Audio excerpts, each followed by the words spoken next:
You guys today. Unfortunately, my co-host Chris not able to make it tonight. He had some family stuff, nothing bad, just sports games that he had to take care of. And so I am here with our guest, Andres, the pop culture guy, who I was fortunate enough to meet when we were doing a forum for Peacemaker and wanted to get him on our next franchise that we were doing. And he jumped at the opportunity to do Evil Dead 2, kind of the coveted, I think, movie for this franchise. But he's going to bring a good perspective to it. So we are covering Evil Dead 2. But let's talk first a little bit about The Evil Dead, the movie that started this franchise off. Andreas, Yes. what's your history? What's your feelings towards the original? Oh man. Yeah. This is like the only franchise that I gone like chronically order. So the first time I saw this movie, because I was a young age. I know Sam Raimi because of the Spider-Man films of Toby during the mid 2000s, and so I heard about the Evil Dead franchise. You know how important it is for like the film buffs. You know the film fans and all that. And I saw it, and with one of my friends during high school, and we had like lunch for pizza, and I was like, what the heck? Because I I need to give people context. The movie we're going to review, this is the movie I thought I was going to see with the first one. The Yep. humor, the graphic horror, stuff mixed with comedy as usual with Sam Raimi. But I was surprised that it was such a grounded and darker, film. And it did have funny moments, but like it was so subdued, compared Yeah. to the next installments.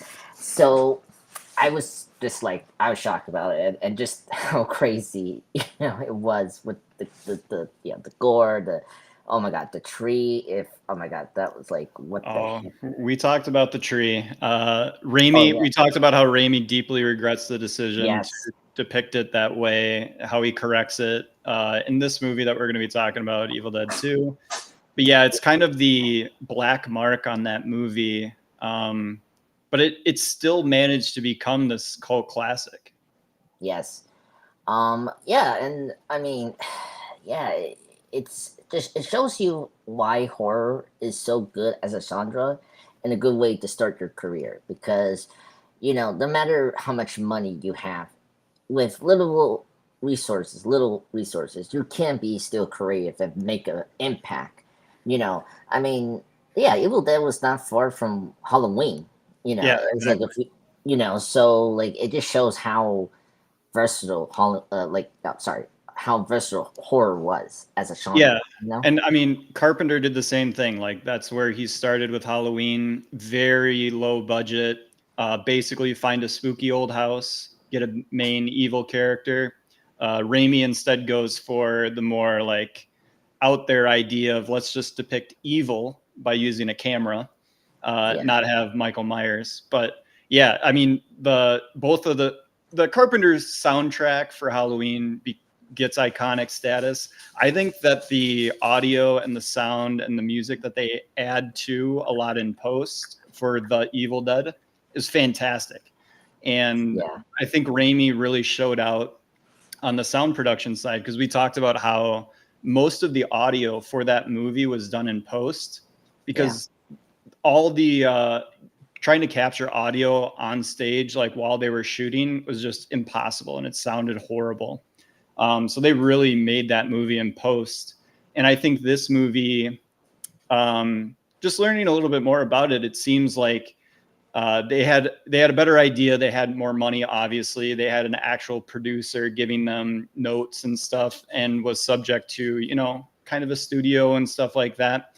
But they still managed to make it kind of punk rock with the way that they released the movie yeah, and kind of the like they just they let Raimi do what he wanted to do, and like he still managed to make this super goofball like out there follow up to like what was such a, like you said, grounded, like just straightforward cabin in the woods horror story that kind of like defined the genre. yeah. Um, yeah. it's crazy. I mean, I well, first off, I think the sequel does such a good job of redefining the Evil Dead, like the Deadites and the Necronomicon book, the Book of the Dead, Mhm. more like in terms of personality, Yeah. which we'll get into the scene by scene because I was just like that's pure like just Raimi and just the way he just makes it so like oh my god it's crazy and just also Ash that's we need to kind of bring that up because Ash is very different from what he is from the first movie to this and this is the Ash I know. I Yeah, this mean, is Bruce Campbell at his best. Like the yeah. first movie, Chris hadn't seen it for a long time and Hmm. doesn't know Evil Dead 2 super well. So Hmm. he was kind of like, man, this Bruce Campbell guy, like, why do people like him? He's not good at all. And I'm like, it's Yeah. Evil Dead 2. That's why. Because like in the first movie, it's just a group of kids. They're supposed to kind of just be nameless, faceless. There's no heroes, no nothing. And Evil Dead 2, Ash is unequivocally the hero. Yeah. And like obviously they add all the lore to it. Yeah. Like, all this has already happened and been foretold and so forth. But like it is cool that this movie was like, hey, like the first one, it kind of works, it's fine, but I think we need people to cheer for someone the entire movie. And it's kind of hard to cheer for people in the first movie. Yeah, like yeah, it's been a while for me. I saw the like it's been I rewatched this movie. I haven't like rewatched the first one. Yeah. It's just the characters are so like typical horror like Scott characters and it's like oh like like you've seen this so many times with other franchise or horror movies in general. And with Evil Dead 2 and its sequel, I don't want to jump to Army of Darkness, but like uh it does a way better job of making like fun side characters. Me Yeah. Jeff. Just I don't want to jump to like the franchise, but like The Walking Dead. With the Daryl Dixon, what I like about that show, they do a good job with side characters. You need these like interesting side characters for your hero, so you could be entertained what you have here. And that's the one successful thing about Evil Dead 2 is like the side characters are way more interesting. Like at least we have one character that's like integral to the plot of this Yeah. movie. In my rewatch, I was like, oh, like everything. It just feels more. You brought it before, like they have more resource now, and like Raimi has learned so much from the first movie. This is such a much like better film over the first one. Not Yeah. against the first one. No, you have to have the first one to have the or you have to have the first one. You have to have it be relatively successful and have Hollywood kind of see your genius in that small of a project. And then he gets two. He gets obviously more money and gets to show off what he's going to do. And then does he go into, is it Darkman, like pretty Yes. soon after this? And Yeah. then kind of like starts gearing up for the eventuality of Spider-Man, which is like the full culmination of Raimi at his superpowers, Yeah. like just doing God's work, basically. Yeah. I know. So yeah, I just kind of just give a brief synopsis with the filmography. Before Evil Dead 2, he did make a movie called Crime Wave. Okay. It was supposed to be, a lot of people have to understand that horror directors were never they like the Sandra, but it's not the Sandra they were like interested in continue on. Like Wes Craven is a good example of this. He's a great horror director, but he was a guy that really wanted to expand his like his director filmmaking skills than Yes. just using horror. And Raimi was trying to do that with the second film he did before he did this movie, Evil Dead 2. It didn't do well, unfortunately, because of studio stuff and all that. Not to go too deep. Then this movie did well. Then he did Darkman in 1990, which is a great film, by the way. Check it out, Yeah. guys. Love that No, movie. yeah. Liam Neeson plays the main character. Yeah, and then after that, that's where he did Army of Darkness in 1992, wrap up the trilogy. I know a lot of people from my group, and just in general, the horror community. It's another like iconic film in this series as well. People love to, it's a little more. It's the most mainstream of the Evil Dead films. Makes Yeah. sense. Because the PG-13 and all that. Yeah. Then after that, he moved. He kind of moved on from horror. After that, he did The Quick and the Dead, an Yep. underrated Western film, I which is great. think it's great. I think Yeah. it's absolute and like great, like young or great mix of young up and coming stars and already qualified stars in that movie. Yeah, I I totally forgot because Gene Hackman passed away. Unfortunately, Yes. rest in peace. I forgot that Leo was in this movie, and I was Yeah, like, a oh, young is it pre-Titanic Leo? yeah, Yeah. yeah, sweet, It's like post Gilbert Grape yeah, Leo, yeah. And just a fantastic I love westerns, but mm, this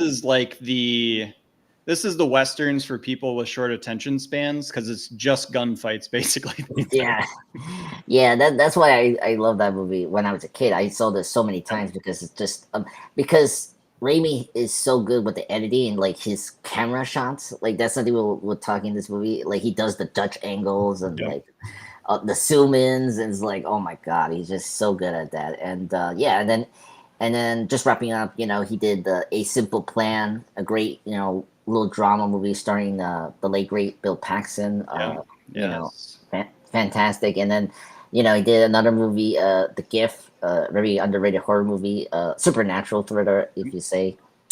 And then he did one more, and then after that, he did the Spider-Man trilogy, and he just shows he helped like show that the superhero genre was like legitimately like blockbuster potential. Do you know off the top of your head when Drag Me to Hell was? 2009. It was right after Spider-Man 3. Um, yeah, he did that. That did very well. Yeah. I that movie's also crazy. Another one to review that is funny, but great horror film. And yeah, he's doing more producing, but he has done directing things like he did the Oz movie, the Great Powerful in Yeah. 2013. Unfortunately. Yeah, and then he took a long break, and then he came back in the superhero genre, obviously in Doctor Strange 2. Um, Which I enjoyed. I like the Doctor Strange movies. I quite yeah, like. I it's so frustrating because I like the things in those movies, but I just wish they focused on Doctor Strange's universe more. Uh, Sure.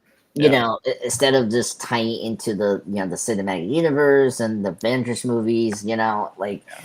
and and I don't want to get into it because like it's been documented, like Multiverse Madness, Yeah, we was could go on and on about the Marvel universe. yeah. I mean, Multiverse Madness was such a like crazy production because it was such a compromised theme, and Yeah. like, but you saw some Raimi like through in that movie. At least I appreciate that. Like you could tell that was a Raimi movie, and sadly, you also could tell it's a Marvel Studios movie. Yeah. And yeah. Oh, All and right. Oh, go oh, ahead. Go no, ahead. sorry. Just briefly, I saw the new trailer for his new movie called Send Help. Very interesting movie. Very excited. Another like thriller movie. Rachel McAdams from the Red Eye movie. If you know her, Okay. she's from the Doctor Strange movies. She's gonna star in that movie, and it's very interesting. So very excited for January 2026. Awesome. Did you catch One Battle After Another? Yes, I did. Enjoy it? Yes, one of the best. I mean, my third favorite of this year, 2025. Leo Okay. is amazing. So I I'm gonna guess Sinners and Weapons. You you got it. I yes, those are yeah, exactly. That's how my list is right now. Yep. And yeah, I was shocked about because Paul Thomas Edison is a hit and miss director, and I was so surprised how good this movie was, and so Yeah. I highly recommend it. Yeah, we covered it on our channel. So if you guys want to check out Chris and I covering One Battle After Another, that was our first YouTube live that we did. So you can see our faces talking about that film. We both really enjoyed it. I think Chris ended up putting it in his top 3 at third of his Paul Thomas Anderson movies. I left it outside just because I like Phantom Thread quite a bit. So Yeah, but it's clearly one of the best movies of the year. I do I want to get into this? I didn't love Weapons. Okay, I Chris did, understand. Okay. which is why we didn't cover it, because we've been arguing about covering it, because I've been like, you don't want to be on a podcast talking to me about that because I'm gonna have nothing to say because I think it's just boilerplate fine. Yeah. Yeah. No, I understand where you're coming from. I think the mystery was okay, and it's just like it was like a very good mystery movie up to the end where it was just like a typical like Hollywood kind of ending, and they could have done more risky ending where I think Barbarian is superior in just about every way. I think the first hour and 15 minutes of Barbarian is like one of the best top 10 horror movies I've seen. I think the end gets a little goofy, but like everything through Jake Long in the basement measuring stuff is just absolutely killer. yeah. Yeah, I need to see Barbarian. I like weapons, so Yeah, hopefully, you'll get a kick out of Barbarian for sure. yeah. All right, so we are going to try something new here just to kick off the episode, give you guys something to watch along with us. We are going to check out what the Evil Dead trailer looked like in 1987. Here it is. I'll pause it, or you can ask to pause it if there's anything you want to comment on, but here we go.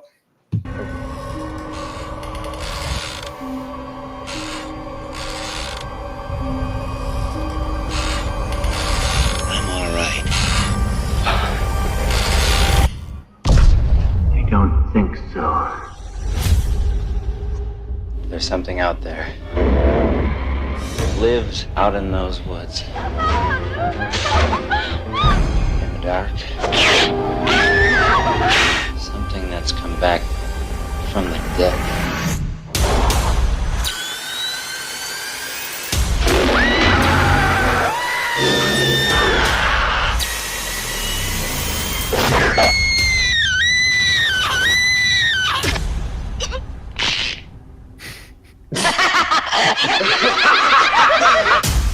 Oh my god.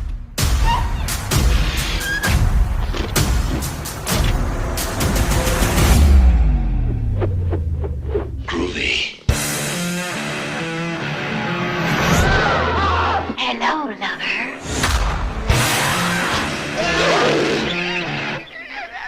Son of a... I'll swallow your soul. I'll swallow your soul. Swallow this. Pause. I think that's the end of it anyway. Yeah. Absolutely killer trailer. I hadn't seen that. Yeah, it's pretty cool. Something I mean, I know it doesn't really matter, but like it's kind of funny the title, because famously this movie is called Dead by Dawn, and I that's another big thing about it. It's just like the title. It starts with a subtitle, then the number uno, which is weird. But I mean, usually us we'll always call it Evil Dead 2, which is funny. Yeah, I mean, it's such a. I mean, if I've overstated like how important the first movie is, this movie that we're going to be talking about, Evil Dead 2, for all those film nerds out there, this is their movie. The horror nerds, the film nerds, Evil Dead 2 is the movie. And we'll get into why that is. So we talked about the box office for the first movie, which ended up doing super well internationally, made like $27 million internationally. Yes. This movie had a budget of $3.5 million. I believe the first movie had a budget of $400,000, so quite a bit. It only made $6 million domestic and worldwide, so didn't do super well on release. But again, this has been reclaimed as one of the best horror movies of all time. Directed by Sam Raimi, co-written by Raimi and Scott Spiegel, who gets a writing credit on it. And then the famous producer Dino De Laurentiis is the man that was kind of maneuvering the ship for Raimi in the public. Yeah. And he's quite a character.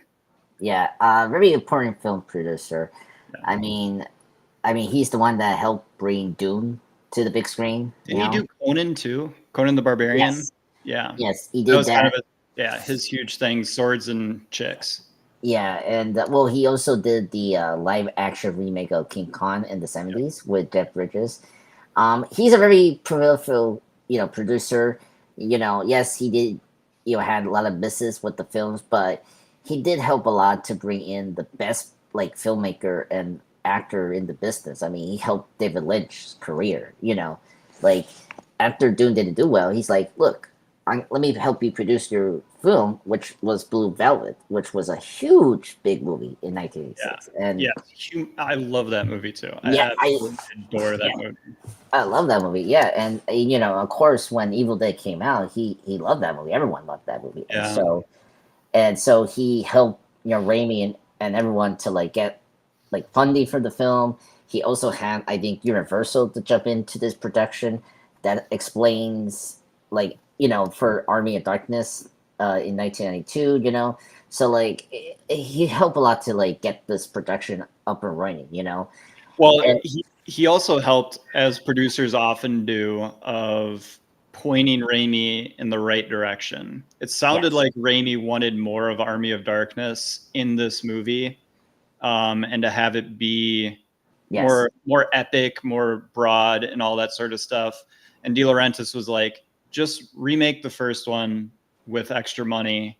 You can throw your goofy, third movie into the end of this thing, This isn't do whatever. even- You don't have funding for that movie, by the way. You have funding for this movie. So if you want to throw a teaser, go ahead, but you're going to have to find funding for that movie. Fortunately, this movie was successful enough that Army of Darkness was made. But yeah, De Laurentiis very much was like, Raimi, if you want the money, you gotta listen to me.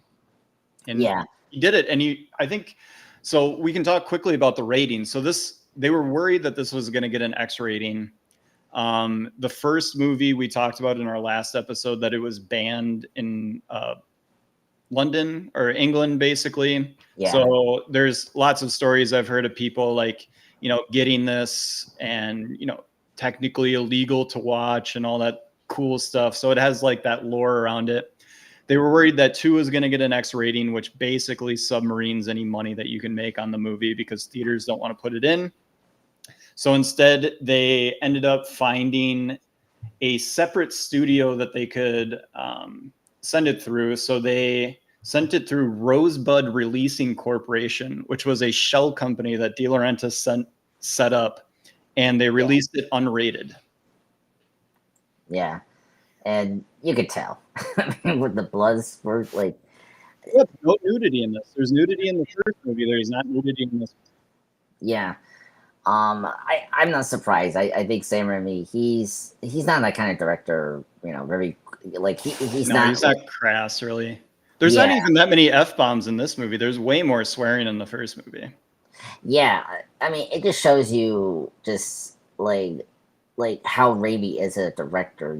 He's not that type of director that like is like cursing or like in general. He's not that person, because a lot of people have to understand like the reason why the Evil Dead, the first one, was getting like that kind of reception because there was this weird like, of course the like America is so weird with this like the horror films in general during that time.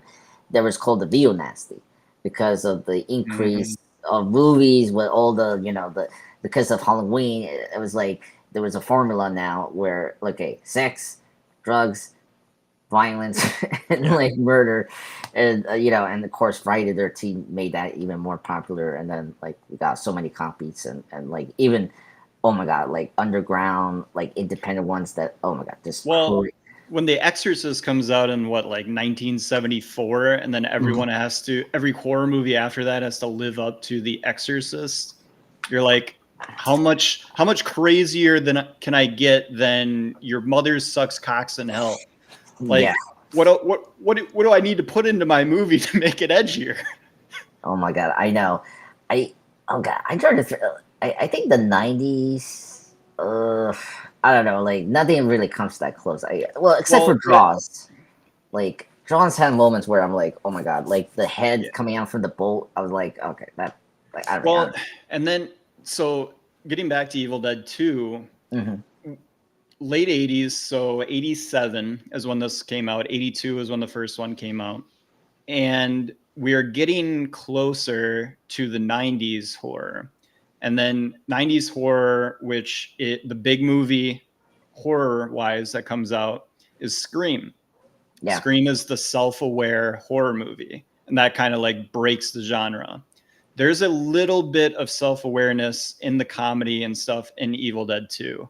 And I think that kind of, there is in Friday the 13th, there's, Freddy Krueger and all his movies, Nightmare on Elm Street. Like it's beginning that awakening of self-awareness, obviously Craven with Nightmare on Elm Street, then Scream. Yeah. But like that self-awareness is starting to come. And you see that transition from the first movie to this one, where it's funnier, even gorier, but even more self-aware. Yeah. No, I agreed. And and the thing that's very interesting about the meta commentary, particularly with the Nightmare and this, it was just like how, in general, the violence and like how we react to it, it's always a big thing. And Scream took it like forward about like how, in general, movies, like, is it the reason that they create, like Billy Loomis say this, like, no, don't blame the movies that create the cycles. It's the other way around, like it's so true. And it's like, it's same thing with video games. Like the whole like nation thought like video games was like it created monsters. Like, no, it's just that they just say that, oh, this thing inspired me to do that, whatever, it's yeah. I see where you're coming from with this. Yeah, it's slow burn of the meta commentary with the horror movies. But yeah, New Nightmare was like the first step, like crazy. It was like the fourth Scream, which was kind of funny when I saw it the first time. And and then Scream took it and changed the whole horror genre. For me, I'm like, and it didn't. Sorry to interrupt you, but like it didn't recover for like 20 years from Scream. Like no, Wes Craven absolutely broke the genre, and then we are now in the last decade getting back to a new style, kind of the elevated horror that has taken over. Yeah, well, I'm thankful because we're doing a good job of balancing the horror stuff, like elevated horror. We having our horror franchise, and then we got like the middle part where like the bottle in like the lightning and Bible horror movies, like Sinners and Weapons, And I suppose I'm missing the huge chunk in the early 2000s that was just Saw. Oh my god! And we just got 12 Saw movies for 12 straight years. Dude, the thing, what I remember, there were two things: torture porn and remakes of the biggest horror movies, and that was the Evil Dead being one of them. And I should join you because I like that movie. It's actually the rare ones that are actually good. That's the weird thing. See, I like Evil Dead Rise. Yeah, I love that too. Yeah. Yeah. So that'll be. We'll definitely talk about you potentially coming on that episode too. We may do a 4-person on that just because it's basically a remake, and Chris and I have already talked about the first one. But let's get into the scene by scene recap, and we can continue talking about this fantastic movie. So we begin with a stylized recap of the Evil Dead. So you wouldn't know that if you didn't read anything about it, because it doesn't make any sense that it's just Ash and Linda together. And so basically they're in the car, they get to the cabin, they have a fun night, she gets possessed, and he immediately cuts her head off with a shovel and buries her in the yard. Yep. Yeah. And so that is supposed to be us reliving Ash's nightmare from the first movie. And then the next day starts, and this is all just happening to Ash the next day. Yeah. Oh my God. First off, if you haven't seen this film franchise, like, just to give a very quick thing, this franchise is notorious with continuity. Like, this, because the reason they're doing this, because they, Raimi and the producer, his good friend producer, didn't have the rights of the first film, apparently. Yep. So it means that they couldn't use footage or the first film in general to do like a recap or something like that. So this is why we got this like meaty remake of the first film. Uh, I am I rewatching it. I am very impressed how good that he did it, like just seamlessly, and also set up the tone. What kind of movie we're watching. That's the good thing Yes, about exactly. like that's the one thing that Raimi does well is like he sets you right in the mood and the tone, what kind of film you're getting, and like from the beginning, you're in the Evil Dead right away. Like per Raimi, like ism and like is like so much different than the first movie, obviously because the money, but also because Raimi like really injects his personality and like his love of cinema into this movie. Because if you know him, he loves the Three Stooges and the Yeah. like the old classic slapstick stuff, and you see it in this film. And this Yeah, and beginning, like prop falls and all that, yeah, like physical comedy shit. yeah, exactly. And yeah, you totally see that in this few minutes of the beginning, which is really great. And yeah, and I just like classic sequels, like jumping in, because this kind of happened with Halloween 2. Like you're already like starting from like what you left off from the beginning. So that's good. And it's like okay, we're like off the rails, which is great. And yeah, and I like the new addition to the lore, like because before the remake of the Evil Dead, like we got the brief like description of the Book of the Dead, what it's about. Like we don't know who wrote it, but if you watch the TV show, but like um but even that does not connect it, but whatever. Yeah, But yeah, not canon not technically. not canon, but like this that like short like introduction of like what the Book of the Dead is really cool and like No, sets it. that's what this movie does. And you talked about it before. It gives us more in-depth backstories to other characters. Like we don't really get any more backstory on Ash because we don't really need to. We already know who he No, is. We saw yeah, him in the last movie, but they got to fill in. And Raimi actually takes his time at the beginning of the movie. Actually, is willing to cut away from the cabin, action going on at the cabin to establish backstory. So that when he brings those extra characters into the world that we know, we have an idea of what they're going to act like, be like, what their stakes are and stuff like that. So it's kind of masterful work. And I think it honestly comes from a thing that if you pay close enough attention to the creative arts, whenever you tie an artist's hand behind their back, so for instance, not having the ability to use anything from the first movie because you don't own the rights, or whatever happened in that situation, and you tell a creative person that, oh, you're going to have your hand tied behind your back, sometimes something even better than they could have done with two hands comes out because they're then forced to think about things in a different way. And I yeah, think that this forced Raimi to cut down on the amount of characters he had initially, basically tell Bruce Campbell, you have to be what the camera's looking at in these shots. So you got to go full cheese ball. And then just quickly gets into what we're going to be sitting with for the rest of the movie. And it's masterfully done, because this could be having to re-go through something from the first movie for the first 20 minutes.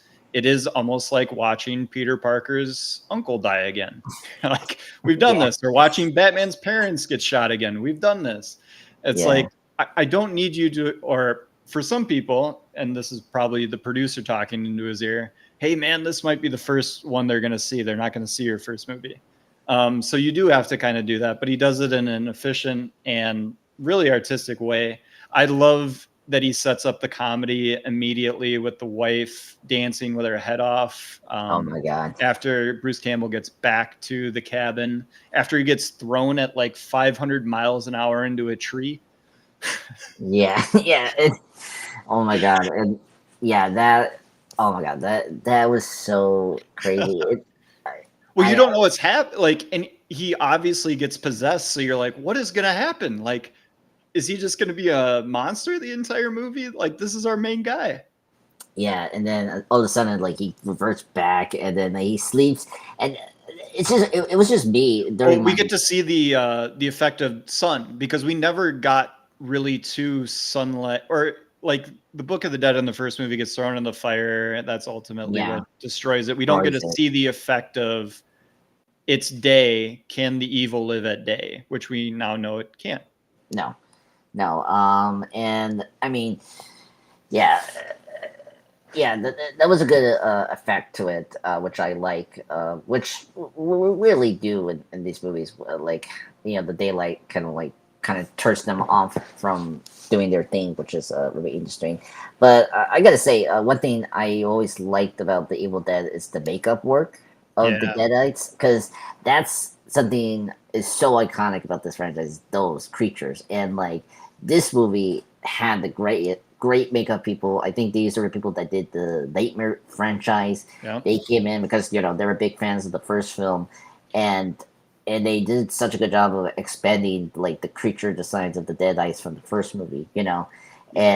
And the Ash, possess is so iconic, and it's like, Oh my gosh, god, the outfit. We'll get into it, but everything Yeah. that they strap onto this guy and take off of him and rip and bloody up and all that, like it's just perfect. oh my god, yeah. So some of the differences in the setup compared to the first movie that then happen in this. So the record player that plays the line reading from the professor is just up in the cabin. It's not in the basement. They don't have to do any of that. The basement does factor in later, but it's not where they find the Book of the Dead. No. You're able to, they do a flashback to the professor actually sitting down and recording the audio. So you actually get to see that in the first movie. It's all just audio. Yeah. And then the change happens, like immediately Linda gets possessed and starts killing him. Bruce Campbell doesn't even think of like not killing her until he literally has her head in the vice. Like it's insanity immediately. Yeah. But yeah, it kind of blows through all of that. So you're kind of waiting, like when is the horror part going to come? Because this just comes on quick and fast, and it's basically stuff we've seen already. But we'll get more into, how this is. I think the movie really starts from Bruce Campbell running into that tree, coming up, seeing the sun, and then kind of getting back to the cabin. We find out that a car can outrun evil. Yeah. And that Bruce Campbell can survive a crash through the windshield of his car, going 40 miles an hour. Oh my god. By the way, the famous Sam Raimi car is here, which we have to bring up. It's always in his films, and it's in the Spider-Man trilogy. Yellow. Yellow, yeah. That car gets destroyed in this movie completely. Like, I mean, I'm like, oh my god, what is so like what is with you, Raimi, with this car? Like, is this something bad to you? Yeah, him surviving from that crash is kind of crazy. But the thing that we'll get the thing that I appreciate about this, and with the Linda Deadite, is you already see the personality of the spirits, right through, because in the first movie it was so like dead serious, like very like traditional, like exorcist procession, right? Here it's a little different because they have full personalities, like when the headless Linda is trying to like biting his hand. Yeah. And they can't help but act like a couple, even while that's happening. Like they're like bickering, and Ash is like, "Get off of me, you annoying! Like, what are you doing?" Yeah. Oh my god, him just trying to get it off his head is so funny. It took like 30 or like 20 or 30 minutes to get it out. Forever. Yeah. He finally gets. He's like, "Oh, work shed." And he goes back in there, finds the vice, and sticks her head in the vice. And then looks up and sees the outline drawing like it's Black Ops Zombies with the gun on the wall. Oh my god, the chainsaw, unbelievable. And I love, he just looks up and goes, "Chainsaw." Chainsaw. It's just like, yes, I need that. Perfect way to kill the headless one. And then the dead body comes out. I was like, oh my god. And oh my god, the blood splatter when he, the chainsaw goes into the body and it like splats the black goo or like blood. Yeah. I'm like, oh my god. All the different colors of internal liquid. Oh my god. I just love this movie because it gets crazier and crazier, and like how how prosperous it really gets. Like we'll get into the guy that who's like Bobby Joe's boyfriend, where he gets killed. It's so like, oh my Jake. god, That guy yeah, Jake. yeah, oh my god, you guys like, What is yeah. Jake's job? If you were to hazard a guess, it does not. He appears to be driving a tow truck, but why would they ask a tow truck man to go check on a bridge that has been destroyed? I have a feeling he's a half tow trucker / construction worker. He's That's just my a theory. handyman of the town. Yeah, like we get Also, who phoned that in? Who went? Yeah. It was like, oh yeah, I also wanted to go to this cabin this cabin. that Yeah, apparently is on a woods that's on an island yeah, and only accessed by one bridge, but and yeah, a secret pass. yeah, yeah. And then it's like a patch away. You know, that was just like wow. How'd Yeah, you 'cause- feel about Bobby Joe having chewing tobacco and spitting when you first get introduced to Bobby Joe? The beautiful Um, Bobby Joe. oh my god, she's amazing. Love her. I don't. I mean, I also set that up. Do you know the fun fact about who was supposed to be playing her? oh, I tried. I think I forgot. Was it some? It was one of Sam Raimi's friend, or I. It's yes, friend Holly Hunter. Yes, I remember Holly that. Hunter could have been in this movie. De Laurentiis said, "Not hot enough. Get Oh someone hotter," and turns down future Academy Award winning Holly Haley Hunter. Hunter. Yeah, it's crazy. And No, junk, Sam. Get her out of my movie. yeah, that is crazy. Yeah. I totally forgot about that trivia. Cause Raimi is very close with very famous people. Like he knows the Coen brothers. Yeah. This movie, if you look at the production, people that worked on the production of this film, and then look at their IMDb's, like they just went on to work on every movie that you've ever loved for the next 30 years. Yes.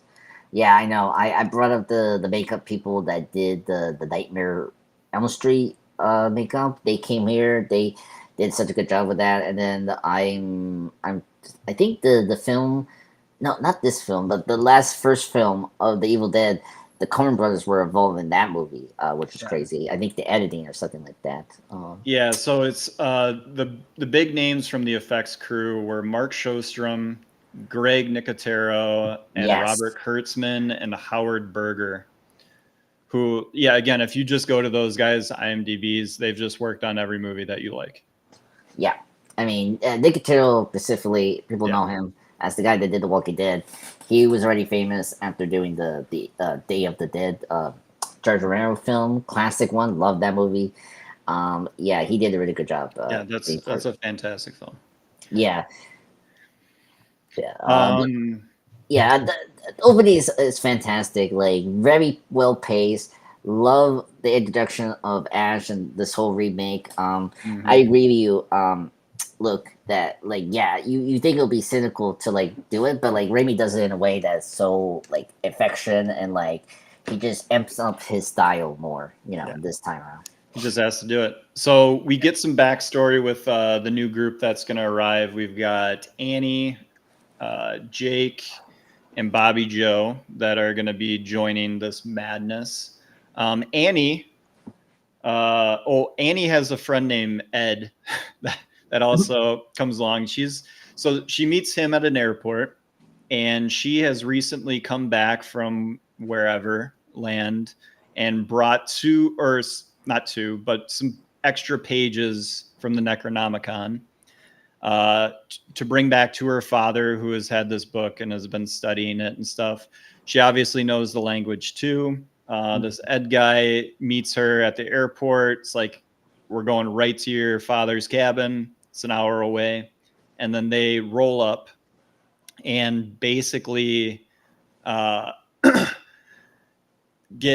see Jake and Bobby Joe, who are staring at the bridge that has been destroyed. And then Annie pays Jake and Bobby Joe $100 because they say they know a pathway to get around the bridge to get to the cabin still. And then she does the baggage trick on him, where he looks in the back of the car and sees like a purse and is like, "Oh, that's what you want me to carry?" And then we know that she has a trunk in the back of her car. So these guys show up to the cabin and meet Ash in not the best mood. And Ash is also not in the best mood when he is greeting them. Yeah. That is so crazy. I mean, this movie does a good job. Something that a lot of movies that I know that are going to be classic is the payoffs. Setting up and paying off later is so good. And that, you brought up the suitcase thing, like such a great setup and payoff of a gag that you didn't expect. That was gonna happen. Like when I saw that first time, the big logic, I was like, what she has there? And then when Jake saw the bag, and it's almost like a Naked Gun or Airplane joke. Yeah. Ash has been, he's been going crazy. He finds a shotgun and he's been using that to, patrol the house. I mentioned this in the first movie. I love how the cabin looks so plain and simple and small. But then when Raimi's shooting inside of it, it's like a labyrinth. You never know how far it's actually going. When he's doing the incredible shot of following him through all the doors with Evil chasing it. Yeah. Just absolutely incredible. But you have no idea how that cabin works on the inside, how big it is. And then they go down into the cellar at the end of the movie and it's like huge and expansive and all these noises are coming from everywhere. And you're like, how big is this place? I know. It's like I saw Well, the cabin is a character. I'll give away my point. Like the cabin is a character. Yeah, it is a character. It just reminds me of just like the Overlook Hotel from The Shining. Yeah. Yes.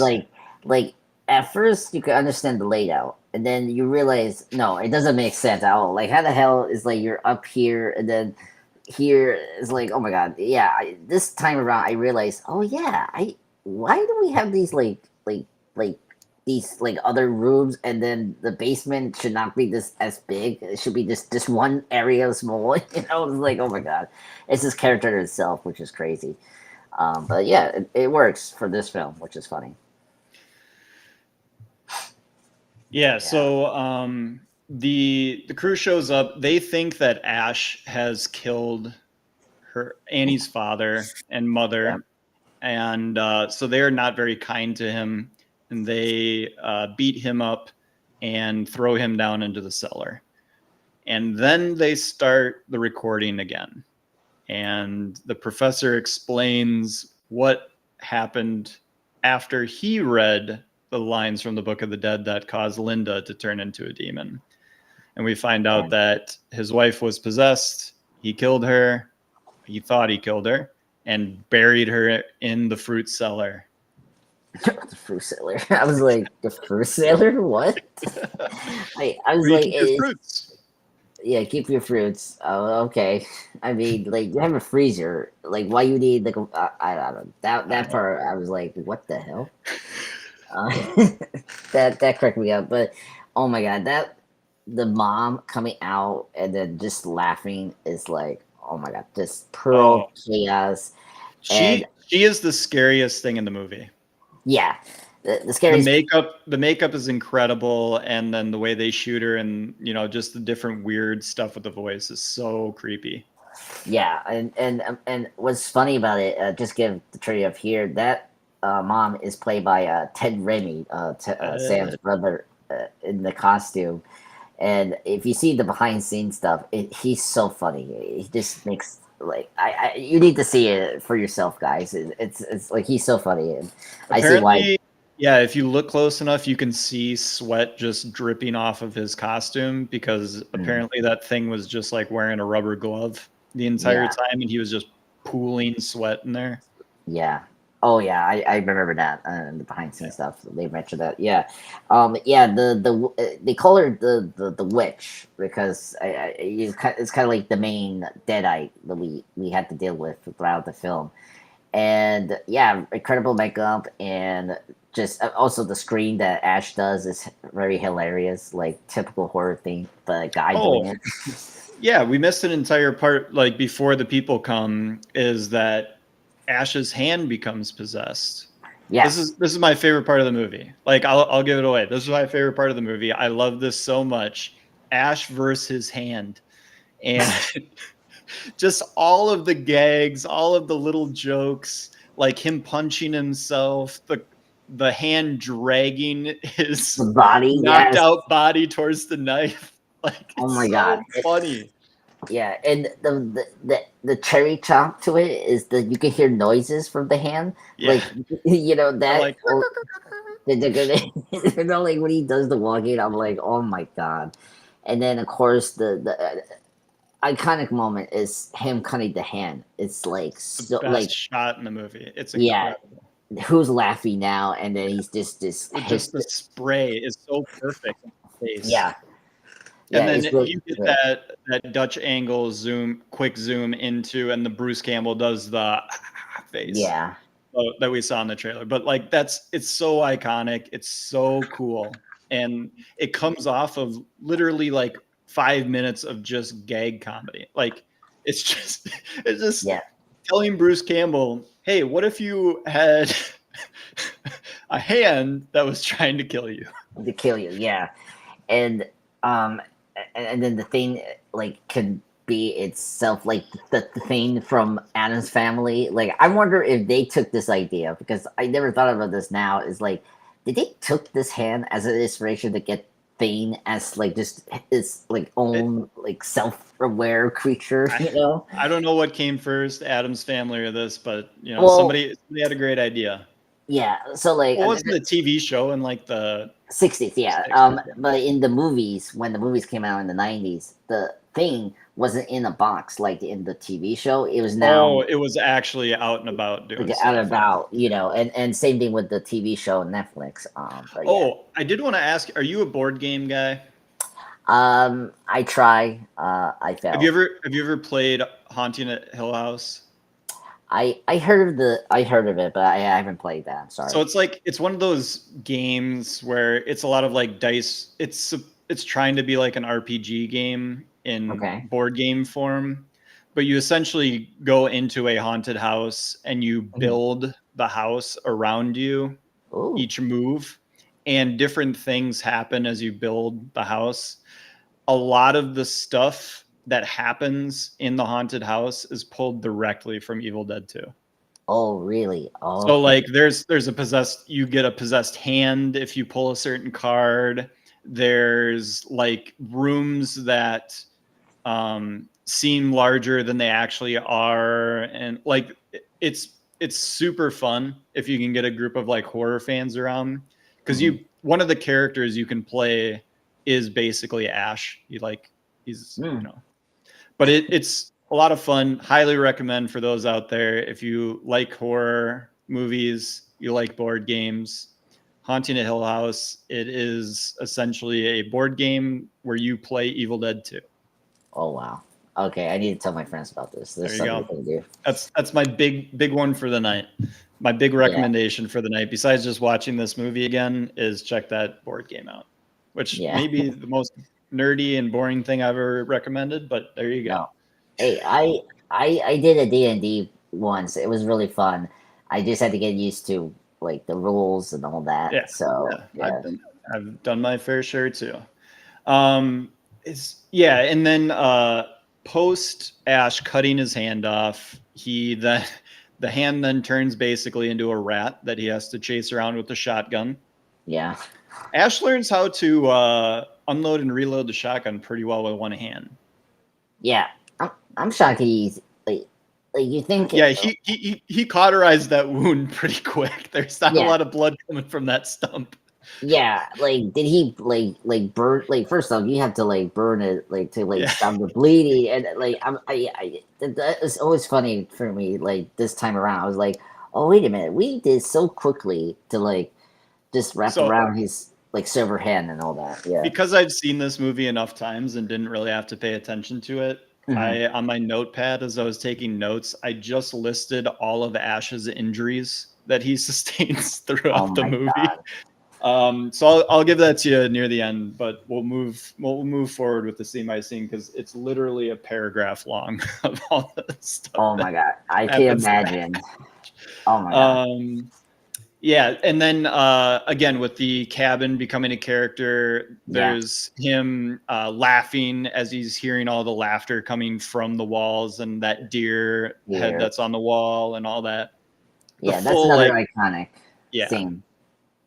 Yeah, the full of Deadites taking over the whole cabin and like just taunting Ash. Like that's the whole thing. yeah. Like in that scene, it's just that the Evil Dead like spirits are just taunting Ash to like psychologically break down him. You Well, know? he survived one night. This Yeah, is round exactly. two. This is Round round two. two. Yeah, exactly. So they're trying their best to like get him down to the need and just possess him or whatnot. Yeah, so that was actually all before the people came in. So this is the Yeah, state that Ash is in. He has no hand. He has a shotgun that he is wielding to perfectly. aim better with his stump. And so yeah, they think this guy is like a serial killer that happened upon their parents. And just sorry, one Yeah. thing I don't want to miss is when he was trying to shot his hand. This is another one that was crazy. Where before the laughing of the cabin, Yeah. the blood coming out from that wall. Yeah, after he shoots it, because Yeah, he has like super hearing apparently and can aim his gun based on what he's hearing and finally nails it. And that it like does the yeah, dying noise and then very just nice. sprays. Right. It's the I'm like, best. yeah, I that scene. I'm like, what the hell? Spilling blood at him, and then it reversed back. I'm like, wow. So then we get Ed, Jake, Annie, and Bobby Joe show Mhm. up. They think Ash is a serial killer. They lock him in the cellar. They find out about the mom. The mom comes to life, and Ash is like, "Get me out of here!" And so they eventually get him up and realize that it's not Ash; it's the demons that are possessing people that are what really is the problem. And then Ed becomes a deadite, and Yeah, then the movie just goes off from there. yeah, and I gotta say, this part is the like better version of the Evil Dead. Like seeing the people being possessed and getting killed, you know, and in not in like a very like the first movie, like if you didn't like the rape tree thing, like this movie does a better job of doing it and being more like accessible, Yes, because you know, far more. Like yeah, we I don't really want to talk about it again because we talked about it enough in the first one, but like yeah, it's so blatant what it is trying to depict that it is uncomfortable. yeah. I was just shocked, I like you know, It's the like fourth time I've seen it, Andres, and I was still like, what? How did this end up in this movie? Who watched it and was like, yeah, Raimi, keep that. yeah, I That's know, I yeah, but unfortunately, that was the thing during that time. Is like you could just get away and like do these crazy things that you like people were shocked about, and that was the point of that like early like '80s. It's like shocked people. I was like, oh my god. that is not true, Chris. If you're watching our chat, Chris is messaging saying that I love that scene. I did not love that scene. I didn't. No, no one. No one It's loves not my that scene. favorite. No, it's not my favorite scene. And I, I don't know. Like, I don't want to talk it too much, but like, did the Evil Dead remake did something with it, or like, I don't know. Like, I mean, Yeah, I haven't seen that one, to okay, be yeah, me frank. too. I just, So I will be interested to see how that gets done in that because it is supposed to be basically a shot for shot remake. yeah, it's just to get people, like shots by shot, but with different characters because Yeah, yeah, Ash yeah, is not in it, which is yeah, it's a good decision they did yeah, there. yeah, yeah. You Um, have to because Ash has to stay in his trilogy. He has his trilogy. yeah, exactly. But yeah, I think this part is like where the movie like does such a like great job of like giving us good side characters. I'm very into like very sympathetic to Annie as a character. She's a good final girl. Like you understand Yeah, I thought the actress was fantastic. I was looking up other stuff that she was in, and it's not much. Same with the girl that plays Bobby Joe, like mostly just soap operas and bit spots here and there. But like, I thought the girl that played Annie was fantastic. If I can, Sarah Berry. Yeah, I thought she was great, and because this franchise, like, now when we get into the later installments, like, they do a better job with female characters. But I thought this movie, particularly, I think had a good female character. I think specifically in Rise. Yes, I agree. Yeah, it's used as the best way that, like, using a female character in the best way that it possibly could for the horror of the movie. Yeah, I love Evil Dead Rise, and this movie is kind of special. I'll talk about later, but like this movie is very special to my heart, which I'll get into later towards the end of this live stream. Yeah, so I'll run through basically how we get to the end of the movie here, because we're basically there. So Annie and Ash find that the answers that they need to stop this lie in the extra pages that Annie had just brought. Yeah. Which is it? Yeah. Oh yeah. So it's Jake, who is in a relationship with Bobby Joe. So Bobby Joe goes out, gets messed up by the tree. Jake wants to go find her, gets the shotgun at gunpoint, makes Annie and them go out. Not a good idea. Nope. And he also at that point takes those pages and throws them in the cellar. So that is what causes Ash to have to go into the cellar, and he knows that Henrietta's down there. So he's got to load up, and that's when we get the iconic strap onto the chainsaw, sawing off the shotgun, throwing it on the holster, and Ash has his full get up with that cut, ripped blue shirt, showing just enough of the skin, enough of the pecs to know that he's got a good bod. And this is the iconic Ash look. Yep. And the famous iconic line I always hear, groovy. Like the thing I always hear from this movie and in general this series is that. Yep. And not to spoil the remake, just remember this scene because it does get a callback from the remake. Awesome. Which we'll get into. But yeah. Yeah, and I mean, you couldn't pick two better close combat weapons to have strapped to you, and a sawed-off shotgun and a chainsaw that you can literally start with your chest. Just super cool. Like, just the idea of it is awesome, especially when you're going down to like doing a basement, like close combat run, kind of old boy style with the hammer. Yeah. And he goes down there, super spooky. Lots of crazy noises that are coming out of this place. A lot of dripping of water. A lot of Henrietta being weird. And then he finds all of the pages, and Henrietta grabs him through the stairs.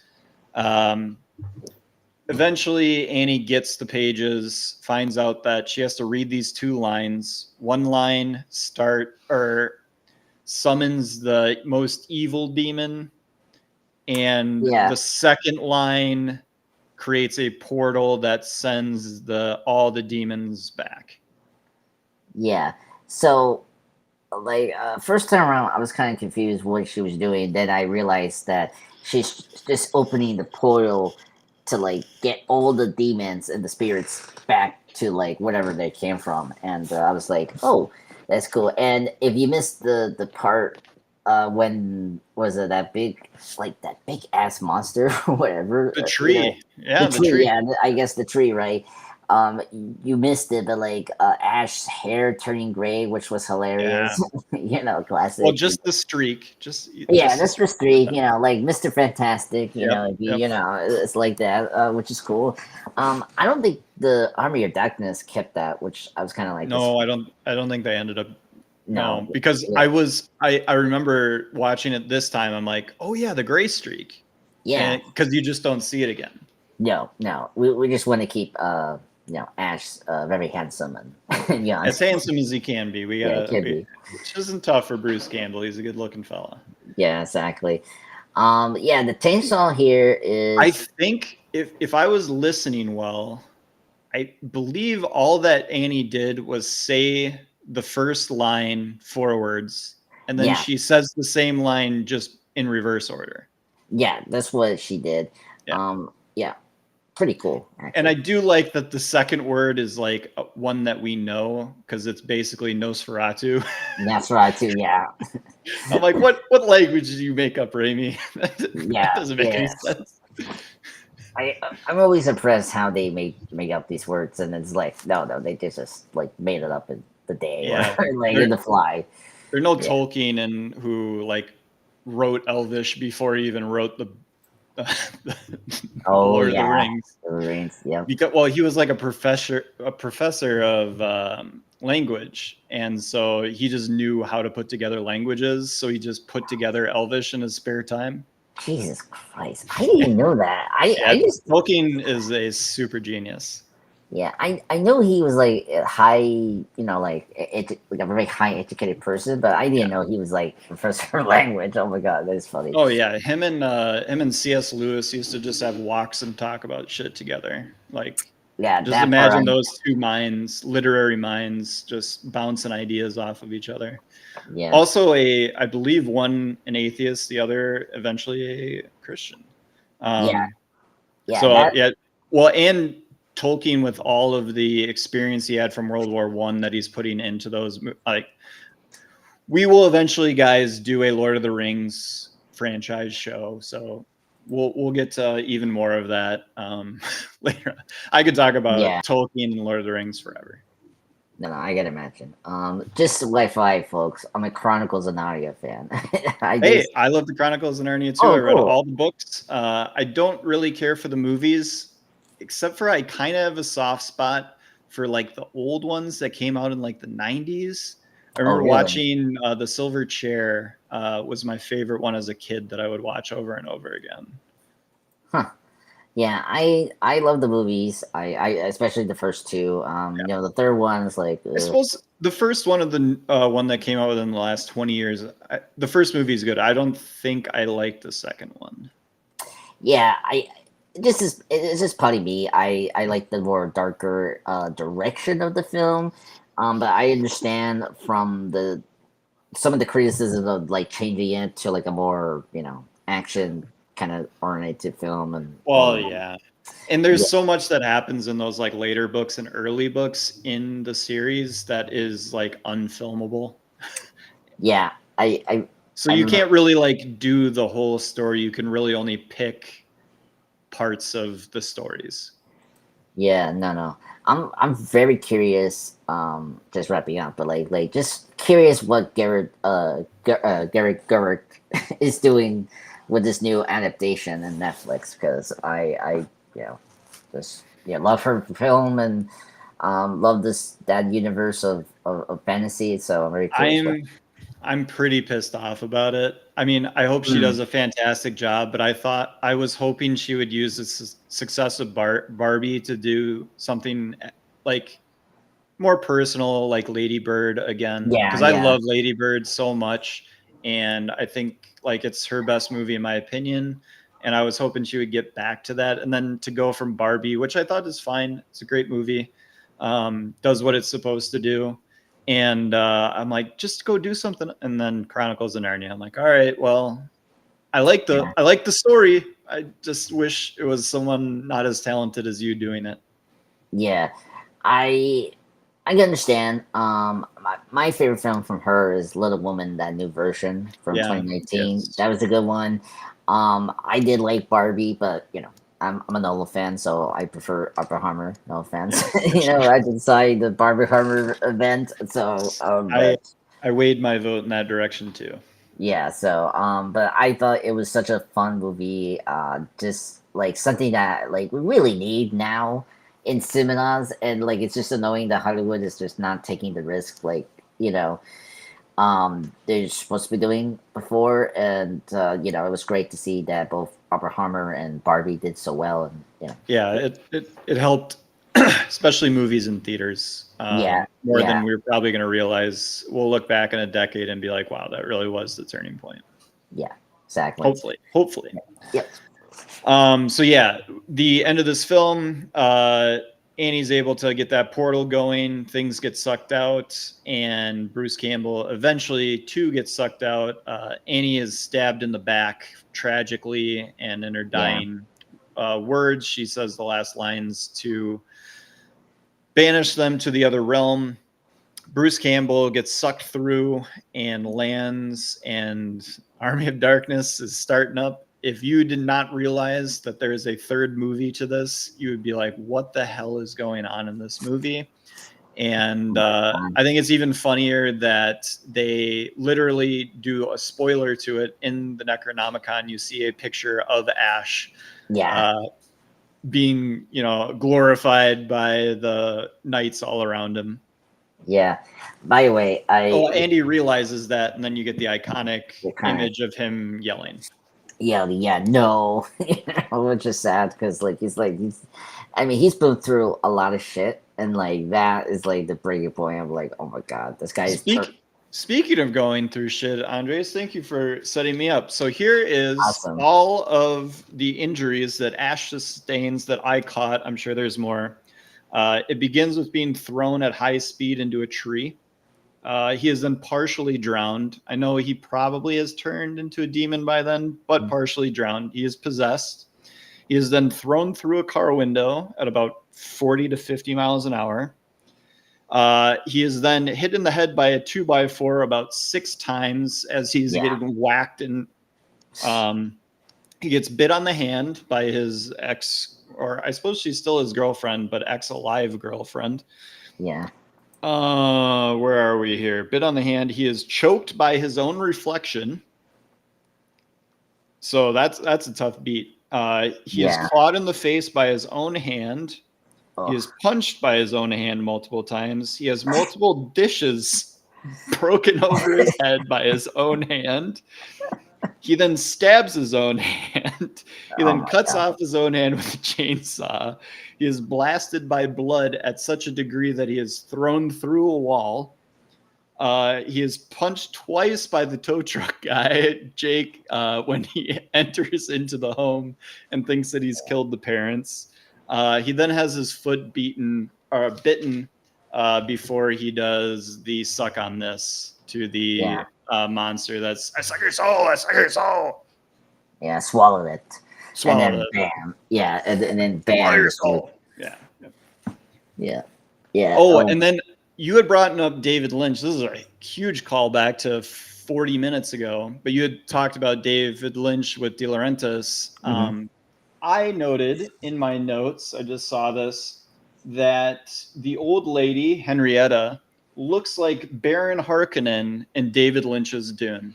Yes, I was. And then it's even flying around like him too. Oh my god, I had the same exact thing. I was like, oh my god, this is very Andres. I when I was rewatching it today for this live stream review, I was like, wait a minute, is this too convenient? Like, is this the Harkonnen, villain from Dune? And I was like, oh my god, and then it's flying, and of course it's fat, Yes, like, what the hell? It's exactly the same. It's just Baron Harkonnen. Yeah.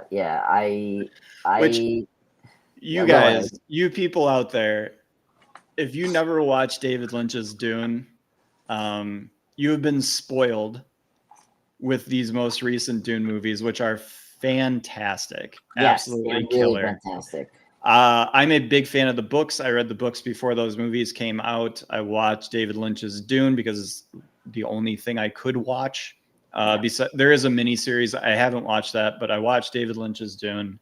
Baron Harkonnen is an absolute just weird character. Like, after reading the book, having an idea of what I think Baron Harkonnen is, what he does, what his whole vibe is, and how he moves around the world, and then you watch David Lynch's Dune, and you're like, what the hell did he do? Yeah. I hate David Lynch's Dune. I can appreciate certain bits of it, but as a fan of the books, I think he absolutely botches and destroys trying to turn it all into one movie, tell the entire story in one movie. I know there was constraints or whatever. He botched it. He knows he botched it. And I'm so happy that we have the Villeneuve stuff to just erase that from our memories. Yeah, and of course, yeah, I completely agreed. I mean, it's a very flawed movie. I mean, the production design is so good on the 1984 classic, but yeah, a very flawed movie. But that's about it. That Yeah. and shoot, all my Dune fans are gonna hate me for this because I have forgotten the specific name of the creatures that pilot the ships at light speed. But we don't see those until the second of Villeneuve's movie. Yes, part two. But that was apparently like Lynch was like, I'm putting those guys in. And they're like the opening of David Lynch's Dune. You see them and you're like, what a crazy way to just throw people in the deep end of this story. Yeah, I think that's why the new ones work. I mean, it it takes Frank Herbert like 27 pages to explain how hyperspace travel works in the book. And Lynch is like, I can get that in 5 minutes. 5 minutes. Oh my God. Yeah. I don't know if you're a Dune reader, but no. I personally think that the first Dune book, just called Dune, is the best sci-fi book ever written. I think it's the greatest world ever written. I think it's the greatest sci-fi story ever written. The story of Muad'Dib. Yes. It's just, if you're ready for it, it is an advanced reading level. But if you're ready for it, it is unbelievable stuff. Read the books, the movies. The new ones are great. They don't do it justice still. Yeah. No. I'm mostly a movie fan of the Dune than the books. I recently got into the series with the MC Bleeding Edge because we had to review it and the new show that came out like last year. So I really like. Yeah.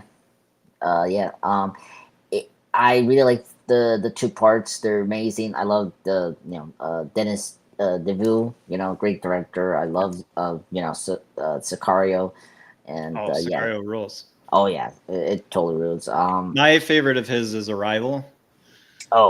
Again, sci-fi. Probably I would have been my pick for Best Picture that year. Amy Adams is fantastic, and Jeremy Renner's fantastic, and just one of the best stories ever told. Yeah, I hated that they didn't nominate her for Arrival. That really annoyed me. Prisoners are. It's that or Prisoners for me. Yeah, I would say it's either Sicario or Arrival for my favorite Villeneuve. But Sicario is just Sicario, and this is how crazy of a guy I am, Andres. Sicario is like a feel-good movie for me. Like if I'm having a long day and I can't figure out what I want to throw on at night, I'm probably gonna put Sicario on. And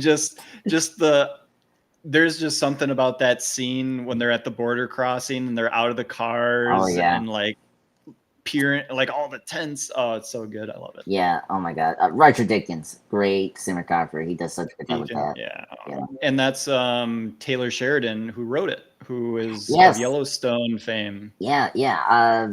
Also did a incredible movie where he wrote and directed Hell or High Water. Yeah, another great movie. Wind River. Great film. Jeremy Renner. Yep. Love that movie. I think everyone should watch that. That was good. Yeah. Not only a good movie, also an important movie because of the missing Native American women. That is like a pandemic. If you want to talk about pandemics in this country, missing Native American women that are more than likely dead and just was never reported. It's a big thing. I've listened to many podcasts on it. Like it's horrible. And that movie is all about that. And Taylor Sheridan knows that area of Montana super well. Obviously, he made Yellowstone basically on his ranch in Montana. So he knows the area. It's a really good Montana story and a very good Native American story too. Yeah. Speaking of Yellowstone, me and my mom binge watched the whole series, and they actually, one of the episodes they dealt with that storyline where the missing India woman and all that, and it was good that they did that. Yep, love it. Anything else on Evil Dead 2, Andres? Yeah. What was gonna say? I was thinking. Oh, um, Oh, you were talking about how important this was to you the first time you saw it. yes. So, if you guys know me from the MC Blade, I brought this up before. When I first joined them, my dad passed away like a couple years ago. Sorry. Yeah. In the year 2022, for Halloween, I saw this movie for the first time with him, and it was a really good moment. And I always just remember this movie so fondly. We, spent the Halloween night watching this movie. I never saw the Evil Dead 2, just heard things about it, saw some clips, but that's it. But, because my dad was kind of sick, we kind of just put on some popcorn and saw this movie, which was really great. One of the great experience spending my dad, and so I really cherish this movie. Was he a big movie guy too? He was a very casual guy. He loved horror movies. He was a big Okay. Friday 13th guy. He knew the Evil Dead. But it was great to put on that movie and rent it, and so it was really great. Well, I mean, you're gonna have that memory forever, man. That's awesome. Yeah, so it was really great to rewatch this movie because, like, immediately, like as we said before, from the beginning, I was like, oh yeah, this is the Evil Dead that people, like this is what I knew about Evil Dead was because of this movie, and so it was great.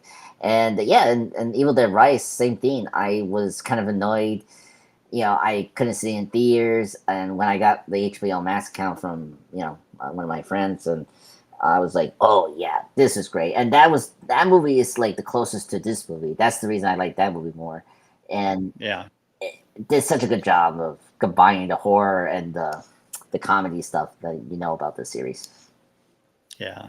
Yeah. I like I already said, I dig that movie too. I dig this one a lot. Yeah. There was a show that I used to watch on YouTube. It was called Movie Fights. Oh, okay. I don't know if you ever caught that, but it disbanded because one of the hosts got Me Too'd pretty bad. Yeah, I know what you're talking about. And Yeah. yeah. But they would, it was an awesome show for movie nerds because they would basically just come up with these different categories and each pick a movie and then fight or argue semantically about why their movie fit the category or was better than the other one. And I would say that Evil Dead 2, The Fly, and The Thing were like three movies that always won. Like whatever category the person that picked them for, you could always argue that they were the best version of that thing. And I that's what got my attention on Evil Dead 2. Because I was like, man, what is this movie that they keep bringing up and everyone like eventually agrees with the person that's arguing for it that like it's incredible and the best horror thing you can do and all that sort of stuff. And I'm like, man, I gotta check this out. So that's what introduced me to this movie is Movie Fights, a now defunct podcast or YouTube show. Yeah. No, The Fly is like my second favorite horror movie after 28 Days Later.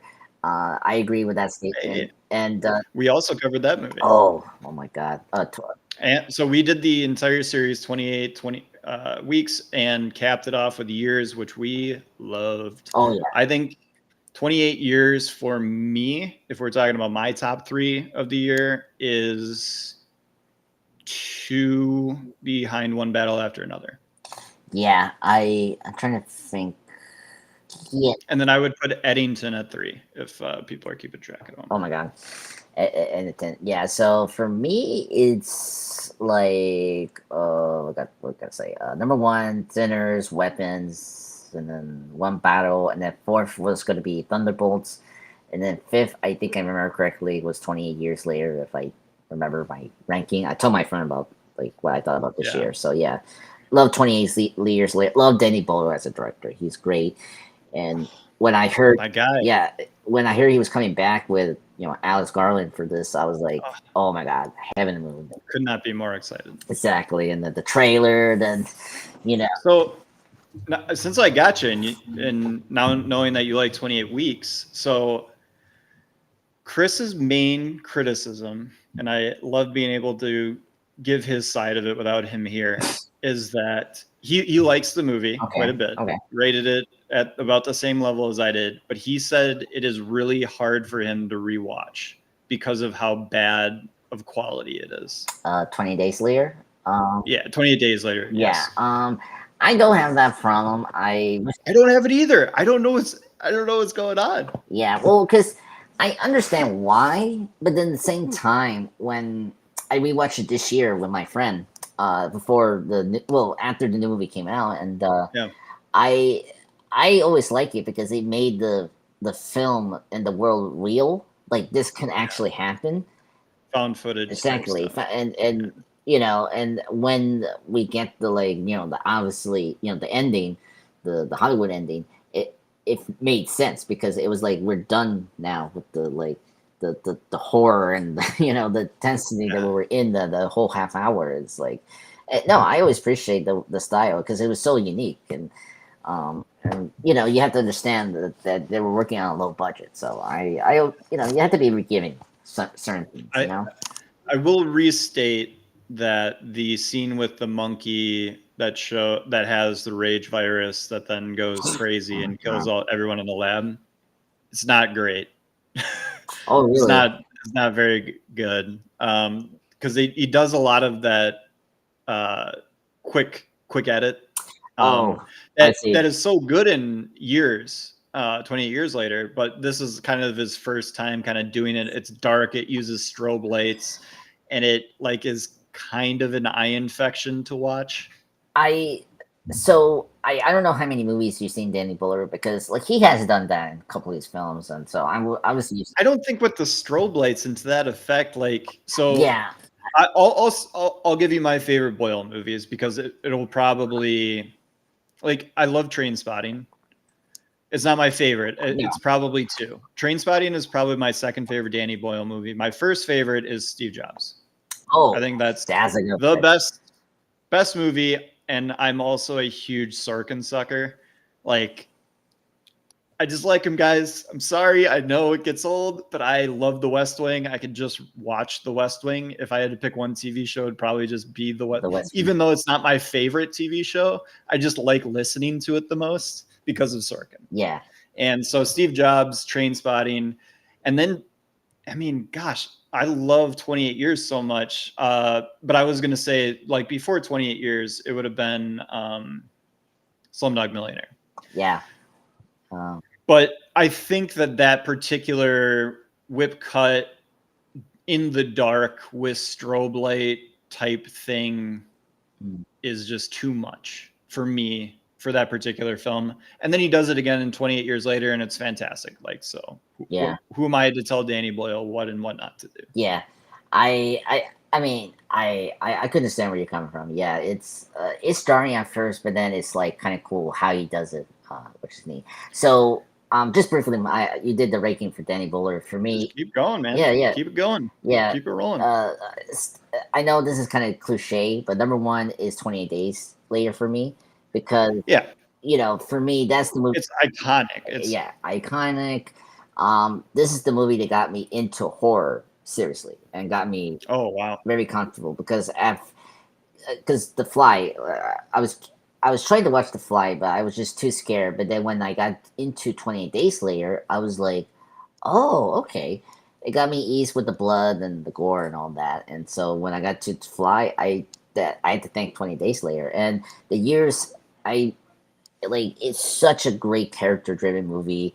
It just did such a good job of reinventing the zombie apocalypse, despite it not being a zombie apocalypse. I understand that, people.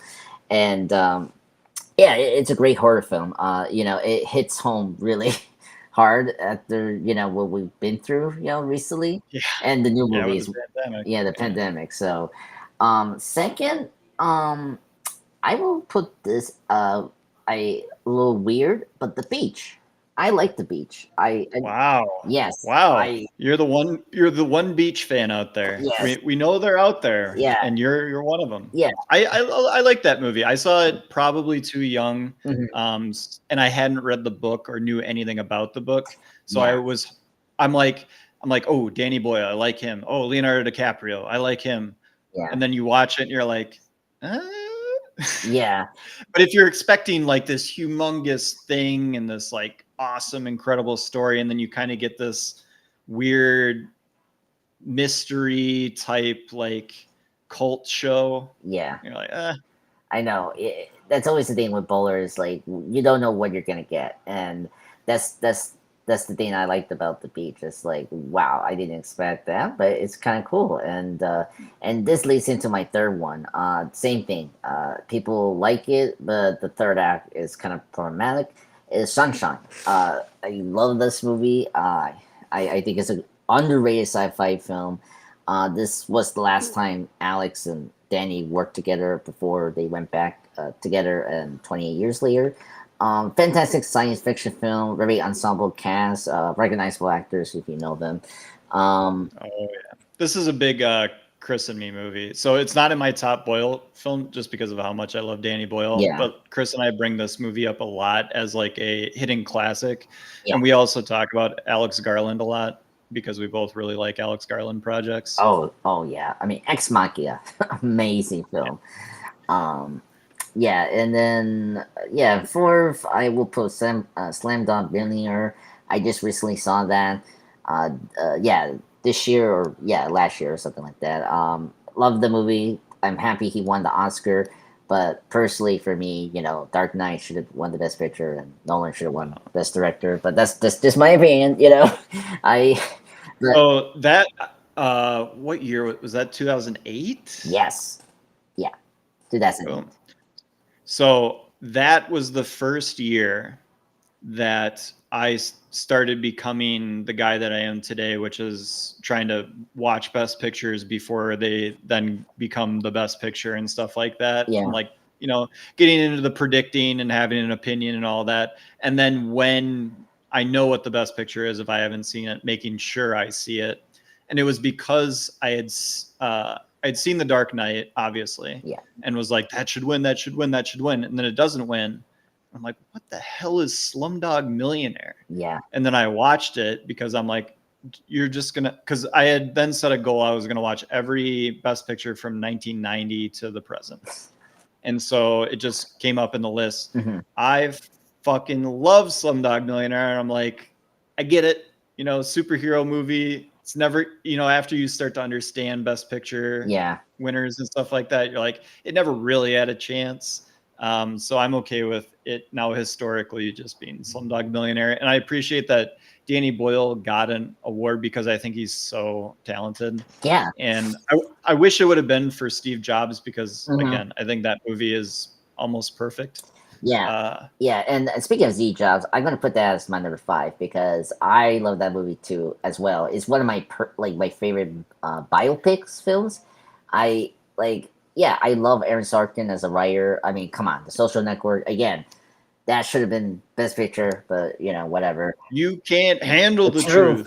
I just recently saw The Feel Good Man, and it's like, oh my gosh, and it's like, it's so annoying to me that you need me on that wall. Yeah. Oh my god, when the idea of Aaron working with Danny, it was kind of interesting because before I did. Well, it's so much chaos, and then but Sorkin is so good at writing to movement and chaos and like all that stuff. Yeah. And I think the way they tell the story, like broken into the fragments that it is fantastic. Yeah, because the thing I don't like about biopics and in general is like they try so hard to like cram so much of the life, and it's like you cannot do that in so many hours. I appreciate what Danny and Danny and Aaron, Aaron was trying to do, and like just focus on the specific like moments and like the importance from like. Well, yeah, it's the release of 3 different products. Yeah.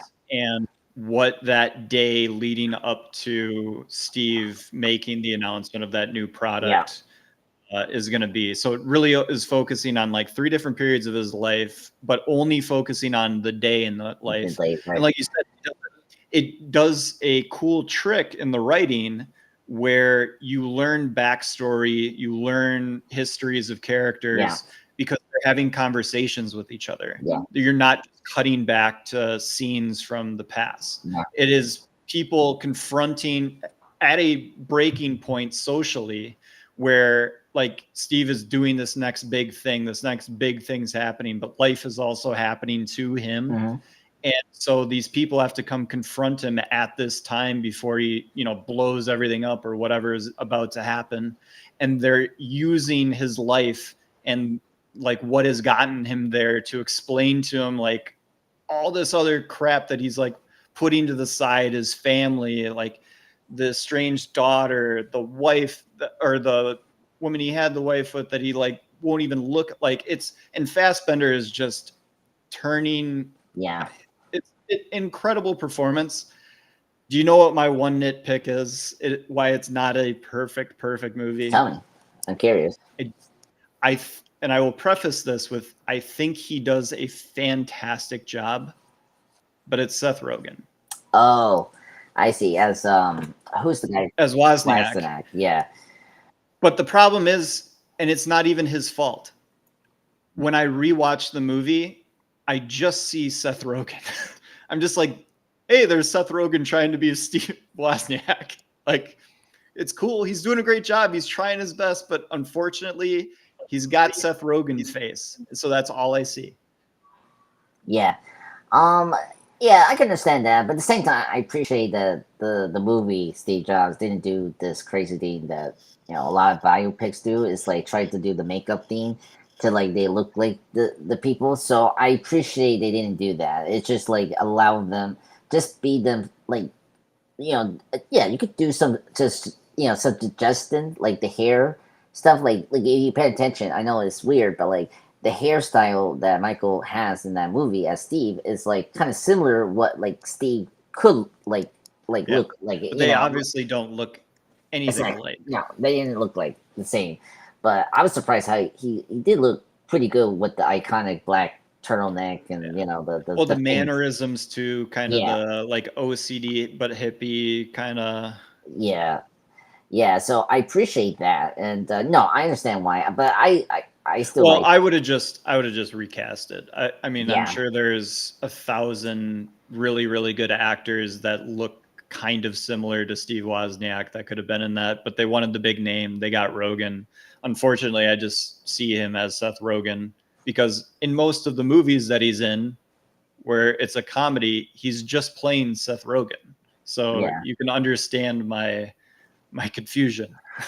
No, understand. It's hard when you see these actors so well, and like they do these like turn to like serious acting roles. It's like sometimes it'll be hard to like adjust, and then Well, it's kind of happened to Denzel. He just kind of does Training Day over and over again now. And Leo's kind of gotten into that too, where he's just that he's the loser Leonardo DiCaprio character that he's kind of played from like Wolf of Wall Street on. Yeah, I mean, speaking of One by Another, like the reason I like it is because it just reminds me so much from like Once Upon a Time Hollywood, like in the Wolf of Wall Street kind of characterization, like this bumbly character. He's an idiot. Yeah, he's an idiot. The spoiler, so you haven't seen this movie, but I love the scene where he's like, "Look, dude, I'm still now. I'm paranoid. I've been high. It's like so funny. I'm calling in a motherfucking Greyhawk. It's the only thing he can remember. Yeah, and oh my god, and then the guy hitting on him is like, "You hit on me, you motherfucker." Oh my god, what absolutely fantastic film. So you said PTA is kind of hit and miss for you. Yeah. So what are the hits? So okay, I just want to just reiterate. I haven't seen some of the movies from Paul Thomas Anderson. The ones I seen are the hits. So let me just go through it. Boogie Nights is a great film. I just recently saw it this year, and so I think that's his one of the funniest movies ever made. Yeah, oh my god, the scene where Afrin Molina is as the drug dealer, it's so good. When he sings Jesse Girl. What's your price for flight? Oh my god, and then it turns into Jesse Girl and like everything just goes still. Oh my god. I haven't seen this movie yet. I need to see it. Magnolia. I know that Oh, is. you haven't seen that? Yeah. Are you a Tom Cruise fan? Yes, I am a Tom Cruise So fan. this is considered Tom Cruise's like Oscar performance. Yes, I know. He was nominated for this one. This is the one this and Born on the 4th of July are his two roles that he probably should have won an Oscar for, but didn't. Yeah, it's just me. I'm a Stanley Kubrick fan. And I just think Eyes Wide Shut. He should be nominated for that. If you're not gonna go, Hey, you know, gonna yeah. get no argument from me there. That film's incredible. Yeah. So as a Kubrick fan, I'm like, why you don't want? I get why but whatever. But I get the movie is very controversial, divided, but it's still a great performance for Tom Cruise. But yeah, yeah, I need to see that movie. I know a lot of people like that movie. That's definitely like his high. And then I will just add this because this is my personal favorite from his filmography. Punch Drunk Love, love that movie. Yeah, Sandler. Adam Sandler. I mean, I grew up with him. Yeah. I'm a young-ish guy, and him turning into like a serious actor is like what? And when you hear Punch Drunk Love, I'm like, okay, and yeah, I totally see it. It's a great film. It's one of the best like romance movie, and I just think it's a wonderful movie. It's one of the best. I would say if you out there have not watched a lot of Paul Thomas Anderson movies, I would say that Punch Drunk Love is a very good entry point. Yeah. It's a little bit of an easier watch than a lot of his other films. I would also probably say One Battle After Another is a good entry point. If you've never seen a Paul Thomas Anderson movie, you want to kind of know what he's about, check out that film. It's in theaters. And then you'll probably dig his other movies if you like that one. Yeah, I agree what you say there because Punch Drunk Love and One Battle Another are like his two mainstream films that you can get into very quickly. Yeah. And obviously the next movie is a lot of people's favorite, and I seen this and I agreed. There Will Be Blood, great film. Best movie of the last century. 25 years. Yeah, century, decade, whatever. It's an amazing film. Daniel Day-Lewis deserved the Oscar he won for that year, and despite I love also No Country for Old Men, Yeah, I mean it's a tough beat for No Country. Would have won an Oscar for Best Picture any other year, and happens to go against the greatest film in the last 25 years. Yeah. So that was a great film, and I get why people like that. And then The Master. I haven't seen that movie. I heard great things. And the reason I bring that up because it's the last time we will see the late great Philip Hoffman working with Paul Thomas Edison. Yes. Yeah. And he's a staple in all of Paul Thomas Anderson's movies until his passing away. Widely considered one of the greatest actors of all time. Yeah, and especially in Paul Thomas Anderson roles where he has multiple just iconic roles. One of the best scenes in Punch Drunk Love is Sandler and him talking on the phone. Yes. And just the ability to be in a room holding a phone to your head and the type of acting that is putting it's incredible. Yeah. Oh my God. That's my favorite scene. I will just watch that clip all day because it's just so good. Just so intense but funny at the same time. It's incredible.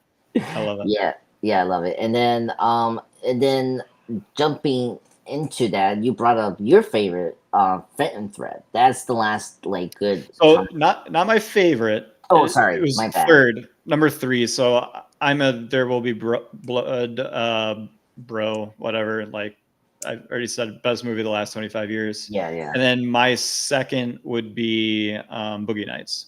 Boogie Nights. Just because I think it's the best comedy of the 90s. Or shoot, now I stuck because it is the second best comedy of the 90s. My favorite comedy of the 90s is made by the Coen brothers, and it is The Big Lebowski. Oh my God. But two movies that are very similar, kind of in ways, Boogie Nights and Big Lebowski. Yeah. No, I agree. I think. So, sorry about the miss. Oh no, but I do love Phantom Thread a bunch. Phantom Thread, great film. I think that was the last time that was a great Thomas Edison film because I mean he's coming back, but that was like the last time we were supposed to see Daniel Day-Lewis. So I thought like Edison did a good job of like a different movie from his filmography, and that was the cool thing. And it was focused and like well paced, and it was a well rounded film. I did like that. Funny too. Yeah, very funny too. Yeah, and then after that, the misfires. I mean, they're not bad. It's just like I don't personally care for it. Or I I haven't seen some of them, but like I did see In Her Vice is okay. I just wish it kind of bit more focus. It's a dud. Yep. I Yeah, agree. and then I didn't see what's that movie? Licorice Pizza. Yeah, look at this pizza. It's fine. Is how I describe it. It's like a net straight to Netflix level movie. Yeah. Okay. And then this is first debut. I mean, Heart 8. I like Heart 8, but it's not as strong as some of his films. Later on. It's his first movie. Yeah, exactly. I mean, he made Boogie Nights like 2 years later. Yeah, and that's a big job. And yeah, so but he's still like. Don't think The Missus is like a bad thing. For me, it's more of like he's a good, consistent director. It's just some movies will land for you, and then there's some that like, okay, I don't know.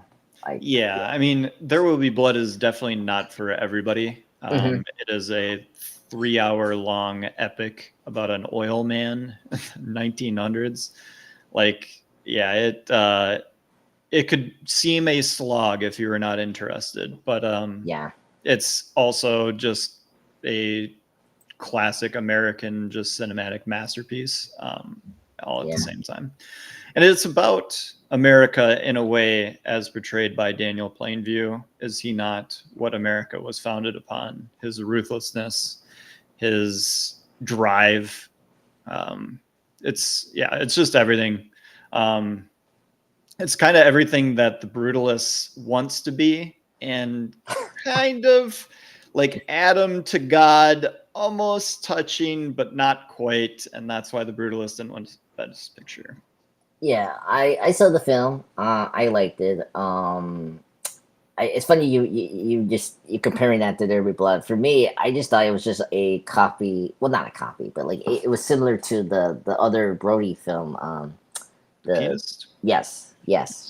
And I was like, okay, well, about architect, and I was like, okay, and it was very long. I was happy at least there was an intermission. Did not expect, speaking of rape trees. Oh yeah, yeah.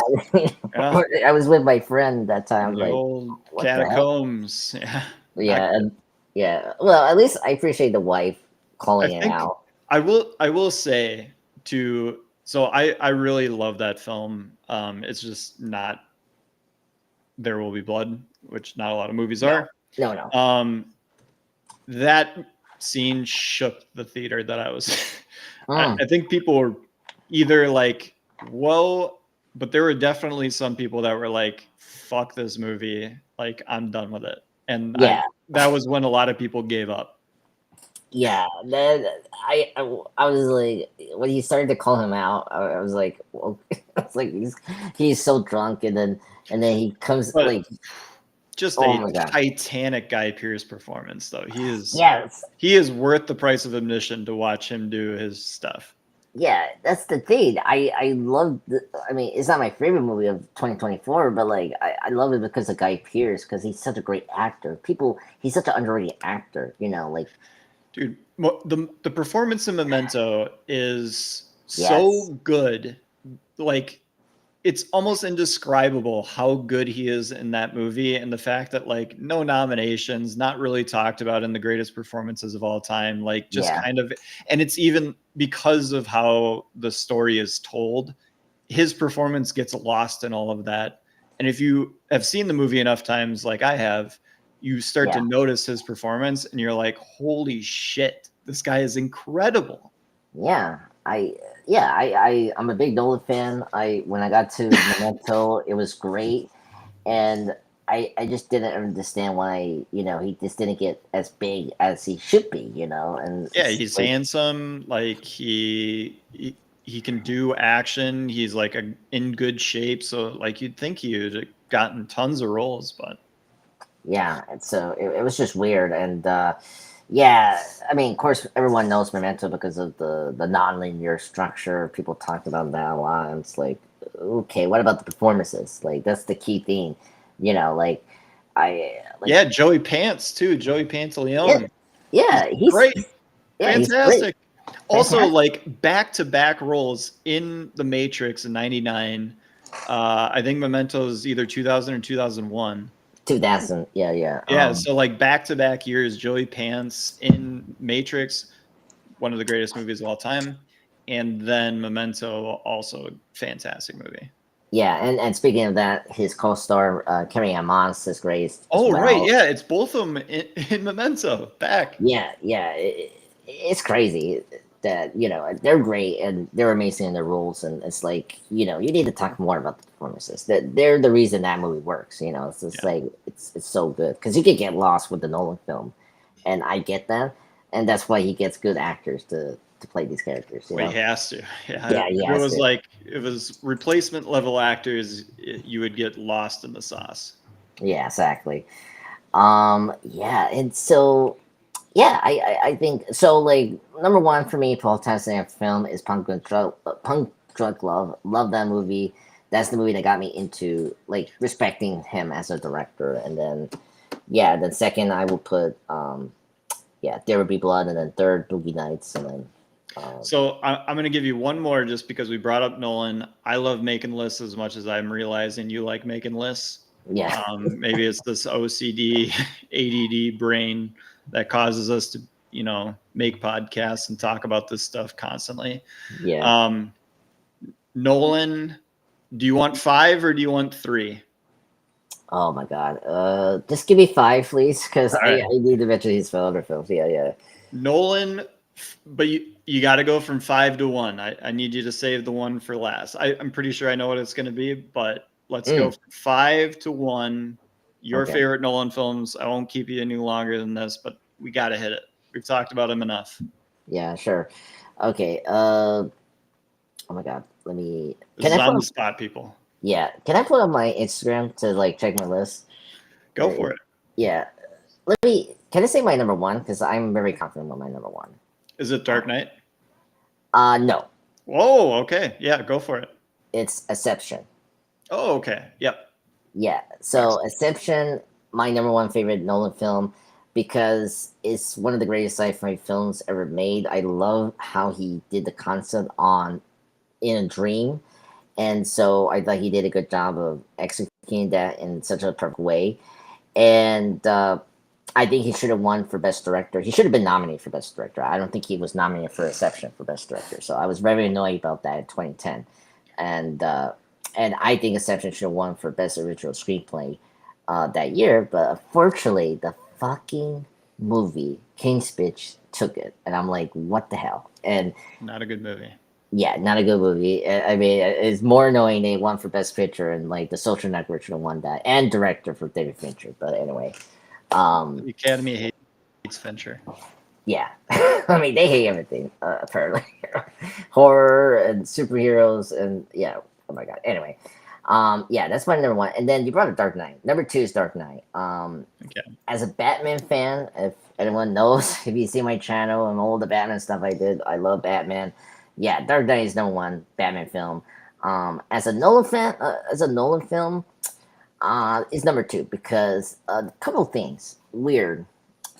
It's the only Nolan film besides I think Insomnia where it's a straightforward film, like A, B to C. Like if you think about The Dark Knight, it's straightforward, like storytelling 101. Yeah. It's not it's not his usual like if you know Nolan, he likes to like mess up time. Plays with time in every movie.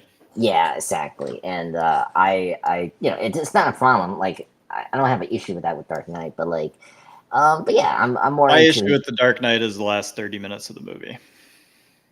yeah, and then of The course, finishing minute of the movie is incredible, and like as good as Yeah. it gets. But the from Lucius Fox seeing the screen till Lucius Fox destroying said screen, Mhm. that's the worst part of that Batman trilogy, in my opinion. Yeah, no, I understand. Um, Still a and fantastic, like 9 out of 10 star movie. So it's not yeah, that big a deal, guys. yeah. Another one. I just don't care is the Rachel Batman relationship. Like, I get what they're trying to do with that, but it should have been more like consistent, and the change of actress doesn't help. I was going to accuse you of that, Andre. So I was going to say you just don't like Maggie Gyllenhaal. Hey, I like Maggie Gyllenhaal. It's just like she was a better improvement over Katie Holmes, but like, Yeah, from an acting standpoint, yeah, I would agree. yeah, standpoint. But no, it's a great film. Love it. I saw the film twice in theaters when I was a kid, and I was very upset that it didn't get nominated for Best Picture or Director. But at least it did help change the the number of nominees for the Best Yeah, Picture. and the I mean, our guy won for best supporting, so Yeah, Heath we got Ledger. it done. We got it done. Yeah, we got it done. And yeah, and just wrapping up the Dark Knight, of course, Heath Ledger's performance as Joker is amazing. I love that. Best villain performance ever. Okay, and then third, no surprise. I mean, it's the recent one, Oppenheimer. Great film. Finally, he won Best Director. I was so happy when that happened. I was like, I didn't see it on TV, but when I saw the Twitter, I was like, yes. Um, Fantastic movie. One of the best movies of 2023. Just Did he get best adapted too?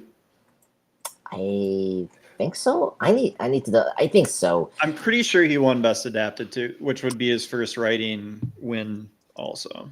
Yeah, exactly. I think Jonathan was also on, because I think Jonathan co-writes everything with him. So Yeah. This not really. He was Jonathan wasn't in Oppenheimer. He was in for a couple of other ones. But yes, I'm just checking right now. No, so it won for like other things for Best Picture, Director, Best Actor, Best Foreign Actor. I don't think it won for Adapted one. I think it was for something else, if I remember correctly. But yeah, so love this movie. It's one of the best epic biopics. Like, this is how you do the biopic, which I like. It doesn't force too much of like the life of Robert J. Oppenheimer. It just focuses on like his importance of building the Manhattan Project, and that's a good direction. And yeah, I just really love the movie. Love Cillian Murphy. He's a great actor. I know. Again, from 28 Days Later, when he's a great collaborator for Nolan, and I think he delivered one of the best performances, and I thought he was great and in the film, and I was happy he won for Best Actor as well. So great epic film. I was very happy how it did well back in 2023. Okay, then the last two, fourth would be surprising. I don't know, like again, it divides people, but I like this movie. Dunkirk is a great horror. it will be featured on my list. Yeah, Dunkirk is a great war movie. I I like war movies. I don't like the ones where like you, I mean, I don't know, like you want to care about these characters, and then like Saving Private Ryan is a good example of this. I like that movie, but I'm frustrated sometimes when like that character. What's that goddamn character I hate the most? Appa, or whatever his name is. It's so. Appa?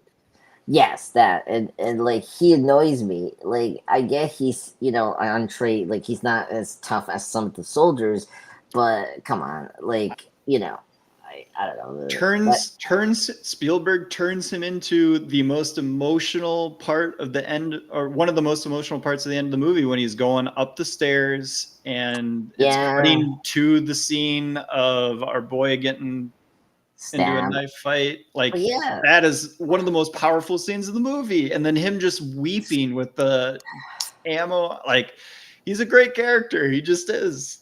I don't know. You should have got up, give him the ammo, and killed that guy. I'm sorry. What happened? There's some of these stories are not heroic. That's true. Yeah, I mean, but again, Cyber Fireman, great film. But anyway, no, I appreciate the way that Nolan talked about this war movie with the three different segments of like air, land, and like I don't know what the other one, but sea, and using like not seeing the enemies like you knew. Like if you know the history of Dunkirk and the British war involvement in World War II, like you get who's the enemy. But I like how mysterious it is. It's like a force of nature, and yeah, it's a fantastic war movie. It's so cinematic, and like I hated I missed this in theaters, and so I was very Oh, happy. I You saw it know, in IMAX. you're lucky. Yeah, that's one thing about my three movies after this. I saw them in theaters, so I like this one. I'm like, oh, but yeah, great war movie. Highly recommended. I think it's definitely Nolan's most focused movie, and it's Oh, not. It's not as long as some of his films. That's the thing I appreciate about this movie. this is your dad's favorite. I'm just saying dads in general. Your dad's favorite Christopher Nolan movie would be Dunkirk. Like Yeah, it's no. a great war movie. Just throw it on. Yeah. Don't worry And about the time and the weirdness of that. Just watch the movie. It all yeah, just works watch out in the the movie. end. Yeah, exactly. And yeah, my last we just talked about it. Fifth is Memento. Great film. It's the thing that got Nolan into the map, and yeah, it's the reason why it's so good. Like the mystery is fascinating. The premise is so interesting. The guy cannot create a new memory is kind of interesting, and I like how they use that in the film. And we talked about the performances. I love Guy Pearce as an actor. He does such a good job with this tragic character who cannot create new memories. It's like really tragic, and seeing these people like Joe Penanti, Carrie Ann Moss, using him, for their own, this, affairs, and all that. If you've seen the film, it's like, oh god, and the nonlinear theme structure is very interesting. Like, awesome. And just give a shout out the composer, because I know Hans Zimmer and Ludwig Ludwig Erikson. Yeah. Erickson, great composers. David, I forgot his last name. It starts with a David. He was just the first composer up to the Prestige, and Okay. he's a good composer. I like his music, and the score for Memento is really great. It really elevates the atmosphere and the tone of the film really well. Speaking of prestige, that's my number 5.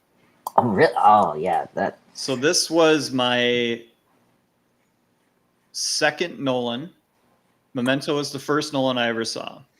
Okay. That was just one of those in high school that like one of the upperclassmen was like, check this shit out. And Yeah. I was like, I gave it back to him. And I was like, oh my God, movies. And so I saw The Prestige next. I think I ended up renting that. I don't know if I saw it in theaters, but I knew it was a Christopher Nolan movie. I knew I was going to like it. And it is one that, as I keep revisiting his movies over and over again, it stands out more and more and more. Again, the performances in it are incredible. Bale's just out of his mind good. And Hugh Jackman is just a great second fiddle to what is going on. The structure of the storytelling is so good. I'm a huge magic geek, so that helps in that area too. Just the kind of like philosophy of magic that is perpetrated throughout the entire movie is just awesome. 4 is The Dark Knight. I wish I could put Dark Knight Rises, just because I have such an affection for that film, even though I know it's like has ridiculous parts to it and stuff, whatever. But yes, Dark Knight is the superior Batman film. It has to be on the list. I put it at 4, just because I like more stuff. When I think of Nolan, I like the Dark Knight, Superman or superhero movie, fantastic, all that, good, awesome, good job, Nolan. But when I want a Christopher Nolan movie, I want one of his actual works. Yeah. So 3 would be Dunkirk. Everything that you said about it, it's fantastic. Great facial acting from Tom Hardy, who you don't really get to see hardly ever, but he gets to close the movie. And when he finally takes off the mask, and you're just like, oh oh, there he is, and it's so cool with the burning. It's a great shot, and like Yeah. him giving like the thumbs up as he floats it into that landing. As he was the guy that finally like cleared the area, so everyone, Yeah. it's so good. 2 is Oppenheimer. I think that There Will Be Blood, Oppenheimer, Social Network are 3 of the best movies of the last 25 years. If I were to start any list with that as the title, those would be on it. And then my number 1, which wasn't even in your top 5, is Interstellar. Oh yeah. Interstellar is a great film. I saw it in theaters, and I appreciate the movie more when we watch. Yeah. So we were fortunate enough to have one of those fake IMAXs in the city that I grew up. It's not actually like the IMAX, like big rounded, but it was a huge screen. Okay. And they could project IMAX onto it. It just wasn't the full IMAX screen effect. Okay. So I was able to see Inception, The Dark Knight, Dunkirk, and Interstellar in that theater. Ooh. Like, I mean, quite a run for Nolan, quite a run for me Yeah. going to Nolan films. Those are good picks. I saw Interstellar in that theater 3 times because I watched it the first time and my brain broke. Yeah, same here. Not even just about like the story or anything like about the time, whatever. Like that's all really like the way it looked and space and the silence in some scenes and the like just everything. Like I have one of the great sci-fi movies of all time behind me, Yeah, in Alien. good poster. And I mean, the way Alien makes me feel about sci-fi, Interstellar makes me just love it even more. It's the best. And McConaughey crying, talking to his daughter after seeing the messages, it gets me every single time. It never will not get me, even though like it has now become a meme, literally. But it's Oh my god, yeah. the way Nolan uses sound in all of Yes. his movies. He gets so much shit for like the over mixing and all that nonsense. Watch Interstellar or just turn Interstellar on in a room and just listen to it. It sounds incredible. You are there. You could play it on the smallest monitor of all time and just have the sound going. You are there in space on that ship with them. It's unbelievable. And in the theater experience that I had, it was even better. And so that movie is just locked in my mind as one of the greatest things I've ever, like it makes movies for me. Like just thinking about that film. Yeah, it's Nolan's true like sci-fi epic, like 2001 Space Odyssey for him. Yeah, and it's a love story to like the craft of movie making too. Like it's he's going back to Kubrick, with a lot of the sound design and the way that the ships are moving and how he's using miniatures and stuff like that. It's 2001, and he's making his own 2001 in the middle of a movie. Yeah, exactly. And he has TARS too. Like TARS is the AI. Like it's AI. It creates like incredible AI. Why don't we dial back the humor? What's the humor setting at? Why don't we dial that back? Go back. Those are my favorite parts about that movie. That's so funny. Great film. I love that movie. It's in my like top 10 list. It's number 10 for me, my top 10. And it's I appreciate more over time with rewatch, and I think it's definitely Nolan's best work. I mean, it's definitely his most emotional film of his work. I think it's Zimmer's best score. Yes, the no time for concussion scene and the sound piece of it is one of the best themes from Nolan and Simon ever. I listen to that music section of that scene every time because it just hooks me like it's incredible. The only thing that could beat it is Hans Zimmer himself with the Pirates of the Caribbean soundtrack. Oh my god. He either the Dark Knight He trilogy. also did Crimson Tide, which also has a killer Oh my god. score. Dune. We brought up Dune. The parts those are great too. I cannot like. He's just one of the best to do it. Yeah, exactly. Yeah, great score, great film. It was just hard for me to like put it as the top five for me because like it's a little too long for me, and I just think there were like a couple things like I don't need, and like You didn't know that the solution to the universe is love. You didn't. yeah, You I didn't don't want mind that that. I mean, hammered into you by the end of it. no, It's the I'm way that we communicate through time, Andres. It's love. well, okay. Well, I like at least I know Nolan is not a cold-hearted You person. were my ghost. Like goes. And oh my god, Michael Caine, he's great in that movie. And when he say "I'm so sorry, I lied to you," it like, oh my god, why are you doing this to me? It's like, and you brought up the Prestige when he finds out that Hugh Jackman's character is alive, and he's like, "Fallon, what you have done?" It was so dramatic. It's like, oh my god, and the Rises. I know, I agree. I don't mind Rises. It's my number 9, and I like that film. You have Batman Begins ahead of it, I would imagine. Yeah, it's number 7. A great origin superhero film.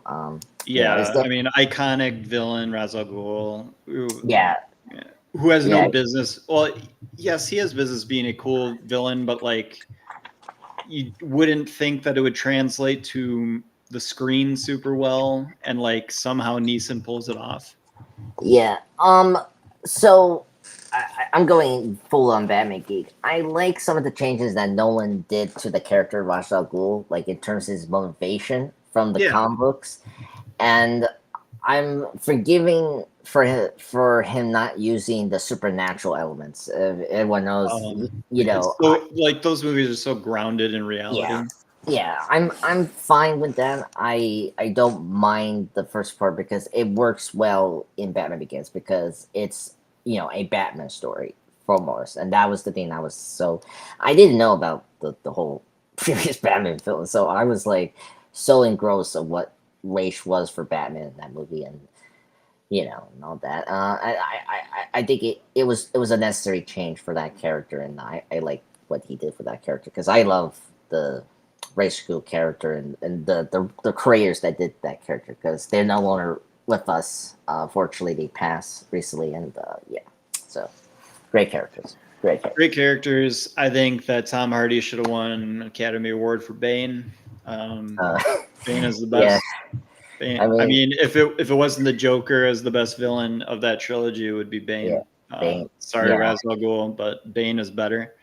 Yeah, I mean, he has way more quotable lines. I remember. Best lines. Yeah, the fire rises. A lovely voice. And, Yes. And, He created the craziest voice anyone has ever heard. I know, and oh my god, and his cult is cool. Like that's the one thing that's good about that movie. Best. He's the best. He's Bane. No one else is Bane, and we all just have been waiting for another performance like Bane from Tom Hardy again, and he just will not give it to us.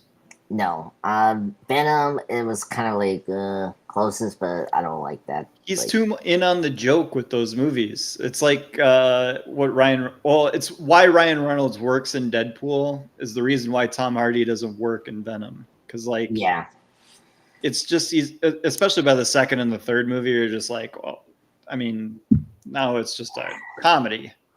Yeah, I one thing I'll give it is like he's committed to the role. Like that's one thing Well, you better be. Yeah, I think he's like executive producing. Yeah, in the by the third film, because that's been a problem with the Sony led Spider-Man films. Yeah, I thought the first Andrew Garfield movie was good. Yeah, I love Andrew Garfield. Yeah, I love Andrew Garfield as Spider-Man, and I was very sad that he didn't continue Spider-Man his trilogy and all that. But yeah, and then gets outshone in No Way Home with everyone wanting to see Tobey Maguire again as Spider-Man, and they're like, oh yeah, Andrew Garfield's also here.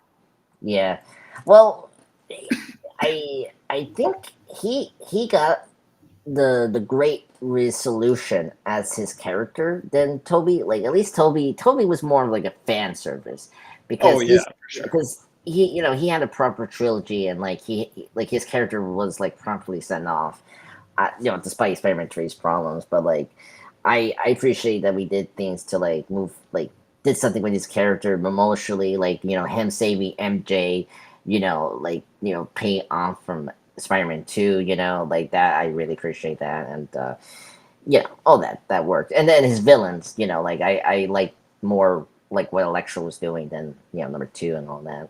But yeah, it's always going to be tough because like Raimi trilogy was so iconic, and he had the best two Except for the actors. third. Yeah, the villains were great. Willem Dafoe as Green Goblin, and then Alfred Molina as Doctor Octopus was great. Better. Yeah, better. I Yeah. think I would put Spider-Man 2 as like one of my top 5 favorite superhero movies. Like it's so good. It's really tough for me. That was because of the Spider-Verse films, and it's like live action. So you wouldn't put Spider-Man 2 as the best Spider-Man movie made? No, I will put across the Spider-Verse. I know that's going to be divided. Yeah, so I totally get the fan stuff with that film. Like I really dig those movies. It's just not. It's such a different medium that they're able to operate in, so you can just do more. So I guess I'm more impressed with what Raimi did in 2. Yeah, I'm not gonna I know like if I take out the Spider-Verse films, I will definitely still put Spider-Man 2 at number 1 because they're like I still love the first 2. Best villain. Yeah, best villain. It's the most iconic shot with the most iconic scene. Or besides, I suppose the upside down kiss is the most memorable scene from the first 3. But like the subway scene is the best scene. Oh yeah, I mean, fantastic like action scene, like one of the best superhero action scenes that, like, literally, period. Yeah, and him getting carried by the the pedestrians is so like emotionally powerful, and it's like, and then the people telling him we're gonna keep your secret is so just a guy from the neighborhood, man. Yeah, exactly. And the first Spider-Man movie is a good origin story, and besides the upside down kiss, like you got the Green Goblin quotes. You got Bonesaw. Bonesaw, yeah. I'm ready for you. Or, like, what is that? Bonesaw is ready for you. I got you for 5 minutes. Yeah, and it's like, and then Green Goblin is trying to convince Spider-Man to join him and like have a friendship with him. It's like, what?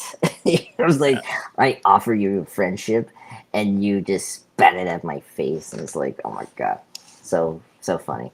Yeah, and then the Holland films, like I, Homecoming is my favorite of his trilogy, and then I definitely put second No Way Home, but much lower. Not high as a lot of people think,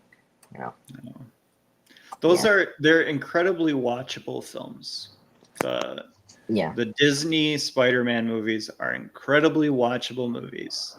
They just like don't stick in my mind. Like you would have to remind me what happens in each of those movies. Yeah. Whereas like I just know Spider-Man 2 and Spider-Man 1 like backwards, forwards.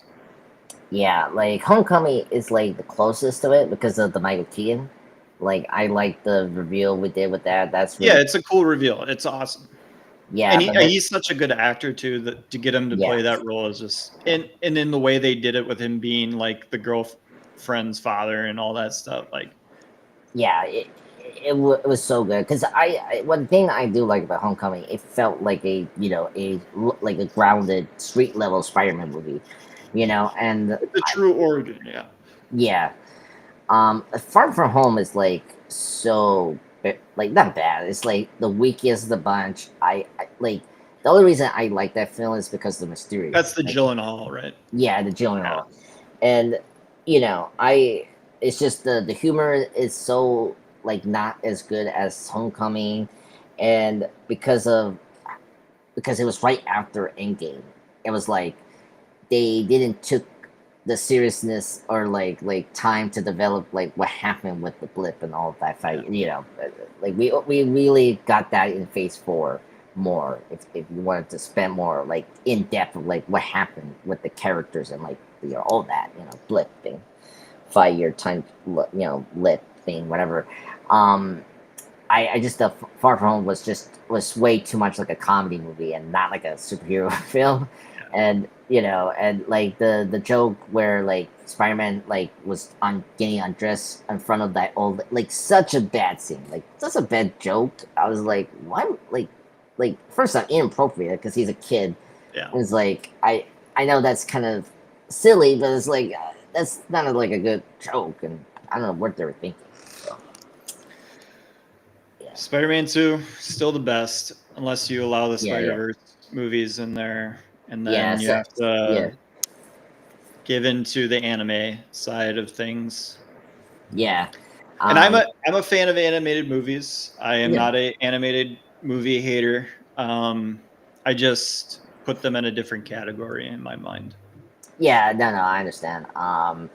Yeah, it's tough, but some of these animated stuff do better than some of the live action stuff sometimes. Like Oh, the for sure. like the Batman directed, slash theatrical release animation movies are like the best, compared to the live action ones, unfortunately. Oh yeah.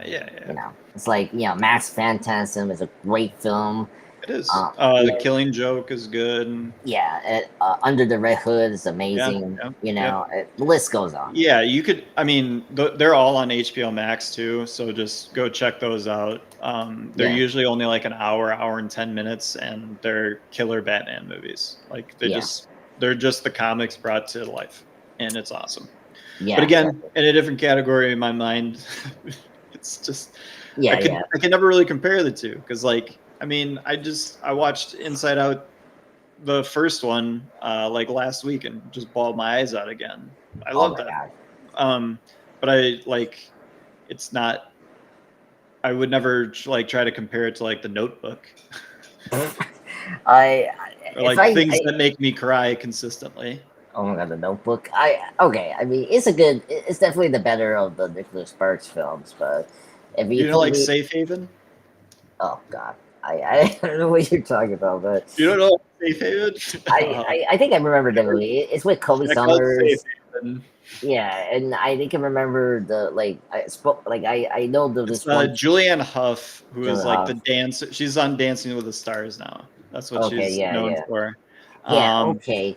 That's And the movie. she's like she gets into a domestic fight with her partner and I think kills him accidentally, but in self-defense. Self-defense. Okay. And she like runs away and ends up in this like coastal South Carolina town and runs into this man who had lost his wife in a tragic way. And okay. they become friends, and he has a daughter, and Mhm. they become friends and all that. And love Yeah. abounds, and then there's a crazy twist. I'm not even kidding. There's an insane twist. See, I know this twist because it was funny when I was because I wasn't going to see the movie, and I was like, what's going on with this movie? And then apparently Kobe Summers' character is a friend of Julie Hunt's character, right? And then she's the not ex-wife, like the. You don't know that. Yeah, we don't know that. She's this ghost. She's the lady friend that is a part of this neighborhood that she's now become a part of this community. Colby Smulders is just her buddy. Yeah. I know the twist. Turns out she's a phantom. Well, not really a phantom. She's a figment of Julianne Hough's imagination because she is the dead wife of the man she is falling in love with. Yeah. Great twist. I mean, I don't know. Incredible film. Incredible film, yeah. 10 out of 10 stars. A win any night. If you put that movie on any night of the week, you will not be disappointed. Oh my God. Okay. It won't blow you away. You might not even be happy, but you won't be disappointed. Yeah. Okay. I definitely check that out. now. Yeah, I seen The Notebook a long time ago in school, of course, and it was a good, decent viewing. I mean, of course, the actors Ryan Gosling and Rachel McAdams is great, and at Early least they on, carry. went on to Yeah, be early huge on. stars. Yeah, Future Star, really great. And the only movie I didn't see bits. I seen bits of it, like Walk to Remember. I know Oh that's a yeah. Nicholas Sparks film.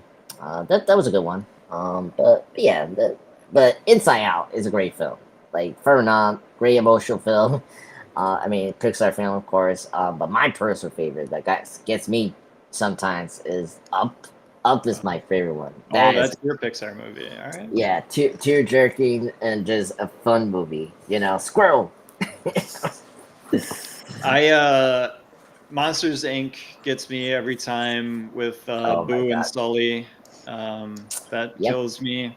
And Yep. then I had another one. Why can't I think of it? Uh, Toy Story 2. Oh, yeah. I was gonna say Toy Story 3. Oh, yeah, that too. I mean, the Just ending, slays me. yeah, it That kills me. done. Yeah, but But 2, I loved 2 when I was a kid. Dude, same because I here. loved the first one, so that was one of like on my Christmas list when 2 came out. Give me the VHS so I can watch both of them over and over and over again. I love 2. Yeah, same here. I And had to. it's like derided. It's like way down on people's lists all the time. I'm like, what? Stinky I, Pete. I know, right? It's a Yeah, great the scene where he's repairing Woody, like it's so good. From yeah, like I a know. technical standpoint, like it looks incredible. What are we Yeah, doing? yeah, leaks better like in terms of animation from the first movie, Yes. and the story is great, and we learn more about Woody, like his Yes. background. Woody's a Yeah, jerk, yeah, I know. It's but we it's love him. yeah, I prefer Toy Story 2 over Toy Story 3.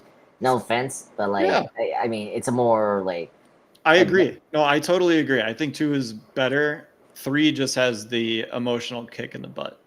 yeah, well, it's a great wrap up for a Yeah. trilogy, which I like 4.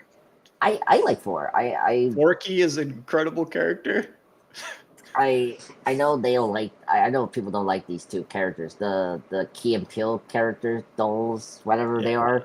yeah. They're my favorite. I mean, the gag of them trying to like kill the old lady is so funny for me. It's like I'm just a Forky guy. I'm just it's a yeah, Forky is Forky good. guy in a Forky world.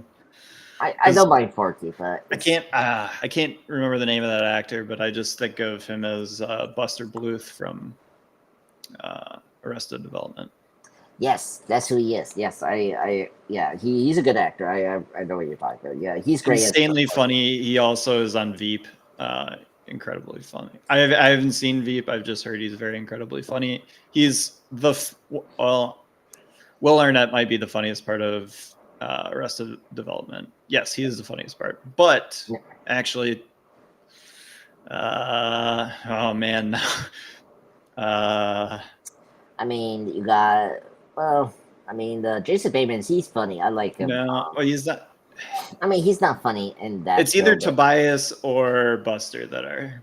I yeah, can't decide between those two. yeah, it's tough. I But don't also, want the to. mom is fucking hilarious. She says some of the funniest stuff I've ever heard. The line where she's like, someone like asks her how much like a banana costs. She's like, why would I ever know that? I'm rich. Oh my god. Oh god, that's funny. I don't know if you've seen this show. I mean, well, stick with Pixar. I'm sorry, but Pixar. I love The Incredibles. I just want to bring that up. Yeah, Like that's absolutely. The Incredibles is a great superhero film. I mean, it's before Fantastic Four First Steps. That was like the only true good Fantastic Four movie. It is You know, still the only good Fantastic Four movie. yeah, that's true. I mean, I'm not a big FF fan, but I think the Incredibles are great. So whatever. No, Um, I totally agree. I think 2 is just as good as 1. Yeah, I need to. I'm so scared because I haven't seen the sequel yet. I need to see it and see how You good. haven't seen 2? No, Oh, I you'll get a kick out of it. Yeah, I look, I love Blackbird, and I love what he does, and The Incredibles is a great film, and I always worry what with these sequels that Pixar's done. It's like, ugh, They do but it. They do it just right in every way that you would want the movie to and story to progress. yeah, I You will get get an around. yeah, you get an expanse of the powers. You get to see them in cooler or newer situations. It's like it's kind of a convoluted like story, whatever, but like they get through it, and you get more Jack Jack. Oh, that's true. And I saw in the trailers they have a raccoon, so that's great. I love Oh, raccoons. dude, Jack Jack versus Raccoon. Oh, They battle. okay. They They battle. battle? Oh my Oh, god, that is cool. I mean, Okay. if that doesn't sell the movie for you, Jack Jack versus Raccoon battle royale in the backyard. They Yeah, throw down. that's cool. Yeah, another shout out to this film. I like this. I saw it in theaters. I hope they don't make the sequel. Coco. I like Yeah, Coco. That's a Coco's great film. fantastic. Yeah, A great that's a great. soundtrack. Yeah. Yes, great soundtrack. As a Latino person, I really like how they represent Yeah. Spanish culture. I'm not Mexican, but it's a great representation of the Spanish culture. So that's good. Yeah. I mean, a story not told enough that we Yeah, don't have as much of the De Los de la Muerta culture like infused in America with how many Hispanics are here. You'd yeah. think it would be something that we as citizens of the United States would know more about, and we just don't. No, yeah, and yeah, it's a fantastic movie about just family in general, and like just you know family Yeah, comes first, yeah, and the importance of your lineage and like yeah, what it gives you. yeah, and I now it's more important now because my grandma passed away recently this year, and now that movie is more important to me. Yeah, I It's mean, like, you're stacking them up. Yeah, I bet you that movie hits you hard. yeah, exactly. When it's it's in our Remember me. Oh my god, now it's killing me. Just yeah, it's just too much. Yeah, anyone knows. When we call our grandmas in Spanish, they're called abuelas, and Hmm. that kills me now. It's just like Yeah, oh, but yeah, and, I love Buster Inc. That's my favorite movie, and that whole. The was it the Secretary Slug that was like a undercover agent? That's funny, yeah, and Boo being cute as usual, and yeah, that ending where they had to go their separate ways is like oh, very bad. yeah. I mean, just Billy Crystal throwing 100 miles an hour the entire movie. Oh my Just god, he's so funny. I love that he got into the animation and just was unleashed and Yeah, just got to do his whole shtick. yeah, And when Crystal's on, there's nobody better. yeah. No, he's great. I that Recently, like you with Incredibles 2, I had put off seeing Monsters University oh really? Okay, for a long time. I have watched it within the last year, I think 1.5 times now. I yeah, think it's fine, and I was a little disappointed, but it was fun to spend like an hour and a half with my friends again. yeah. Same here. Yeah, it was a decent prequel. Um, I it I was just a didn't like Sully being mean. It hurt my feelings. Yeah, it was kind of obviously to do with their friendship. Like they were like Well, yeah, enemies, and then you they, know where it's going to, yeah, but you're go like, why into do you have to be so mean up until then? yeah, that was funny. I did like I did like I appreciate that like was it Steve Buscemi's character like knew Mike Nelson. Nelson. Yeah, oh great character, love him. I like that they were like former friends, and then Yeah, the he's the spurned like spurned one. turncoat. Yeah. Yeah, so I think that worked. But the thing I like about that movie was just the slug. I don't know. Do you remember the slug that was getting to the classmate because Yeah. he's a snail? He's slow. And then the end of the movie and the post credits, he's like, "I made it," and then like the whole like he missed the whole year of and classes, and I'm like, "Oh my god, that's perfect." And then he got There's those movies are definitely worth watching multiple times just to notice little things like that in the background going on because they do pay attention to detail. Yeah, that one of the best unique worlds they created. The monster world is so cool and fascinating. Yeah, just the idea of the doors is, that's how the monsters. It's cool. Yeah, yeah. Yeah. Go ahead. Go ahead. I was gonna say, Andres. I mean, we could keep doing this for hours and hours. Yeah, I'm If sorry. there's any, no, you can keep going. If there's anything else you wanted to bring up, movie wise or not, I'm sure we will ask you to come on again. I will keep you in mind for Evil Dead Rise, and then yeah, we'll have to find another franchise that you're into and bring you back on. Oh yeah. No. Thank you for inviting me for Evil Dead 2. It was a pleasure. I love Sam Raimi, and was very excited that this and Rise was open because those are two of my favorite movies of this series. I think they're like the top best of For sure. Evil Dead series. But this one was more personal for me to get into because it's the last thing I did with my dad, and, before his passing. So I was like, yeah, let me get on to talk about this movie because I haven't done like a talk about this movie yet in the MCU, Bleeding Edge. Yeah. So shout out your socials, and then where they can find you, and then what are you working on? Yes. So, first up, let me, Andreas Pop Culture Channel Presents. Check me out on YouTube. I do have an Instagram you can check out there. It's just Andreas Pop Culture Guy.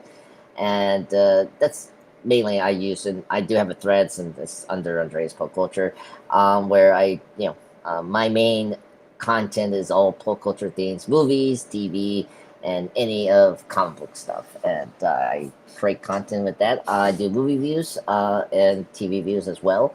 And mainly I do that over the MCU Bleeding Edge. You can check me out that as well. Shout out MCU Bleeding Edge. Yeah, so, and this week's content schedule yesterday, I had to come back from Canada. I did the Daryl Dixon episode 6 review with Jeff, so check that out. Tomorrow I'm going to do, me, Jeff, and Cyber are going to review episode 3 of Marvel Zombies. And then I think How's this that Friday. going? You like that? Bless you. Oh, sorry. It was good. It's okay. Oh, I wanted to tell you before we left. I gave up on Peacemaker. Oh, really? Season 2? I haven't watched the finale yet, and I heard about it, and now I don't want to watch it even more. Okay, just briefly. I seen season 2. I wasn't in the finale panel last Friday because Oh, you weren't? No, I was going. Well, I'm on like episode 5 saying I love the trajectory of this series, and then it happened, and I'm Yeah. watching the next 2 episodes, and I'm like, I don't like this. This sucks. We predicted all of this. Yeah, I know. It's so weird. So I wasn't in Friday because I went to Canada, meet my other family. Um, so season 2 is not as good as season 1. I thought the finale was okay, nothing special. It was finally look, it was crazy. It was an hour long, Ugh. which was shocking. Yeah. After, Okay. I mean, you're giving me even more reasons to not watch it. Yeah, I know. It was 58 minutes, whatever, without the credits, whatever. Yada yada yada. But after so many short episodes, I just didn't know why like it was like the finale didn't feel like a finale. It wrapped up everything from this season, but then they did a cliffhanger, end of of Chris doing like being here, whatever. If you've seen this episode, and now we have to wait whenever they pay that off. Yeah, probably in the sequel of the new Superman movie, Man of Tomorrow. I don't know what. Yeah. And I don't know when we're gonna get a season 3, but I hope so because I want them to kind of like do more Peacemaker because I like Peacemaker. Did James Gunn lie to us about Peacemaker? Because Uh, I feel like he lied to me. He lied to you. Okay. I don't know. It's just me. I don't think he lied to us. He I think told me it was like his favorite thing he worked on. It's so stupid. Everyone predicted it. They're like, there's no black people here. What's going on? Like did he think that was clever? I think I don't think he was trying to be clever. I just think he's like, oh, like see if people talk about it in the next couple of weeks, and we They did. did. They did Yeah, we talk did. about it. Yeah, we talked about it. I don't think it was a big surprise. I think it was a nail in the coffin. That was the twist, and that was fine. It was a good discussion over the couple of weeks, and when it was confirmed, it was confirmed. It was good. It wasn't like that like awful thing like Westworld or like whatever like JJ Abrams twist that like pissed me off. It was like it was a solid twist, and I like because it was executed right in the episode. Like they actually revealed that it was a Nazi Earth. My problem was it was just there was just too many.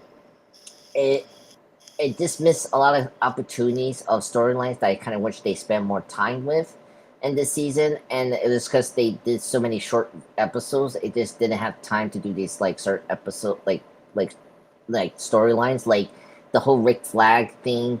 I like it because it's a good follow up to the first season and Suicide Squad, but in paper, it's like why we needed that. That like we don't really need that. It's just it That felt was like that was in episode 3, which is largely considered the best episode of that series. yeah, best episode. And then I don't know, it was just like the way how they like Gunn was Yeah, using. I think they squandered it. I think you're saying Yeah, they squandered it. yeah, It had good bones to it. It could have been something better than it was, and like I just so I do like talking about TV now because I can actually pull my critic brain into this after I just talked glowingly about every film that we even mentioned in the last 2 yeah, hours.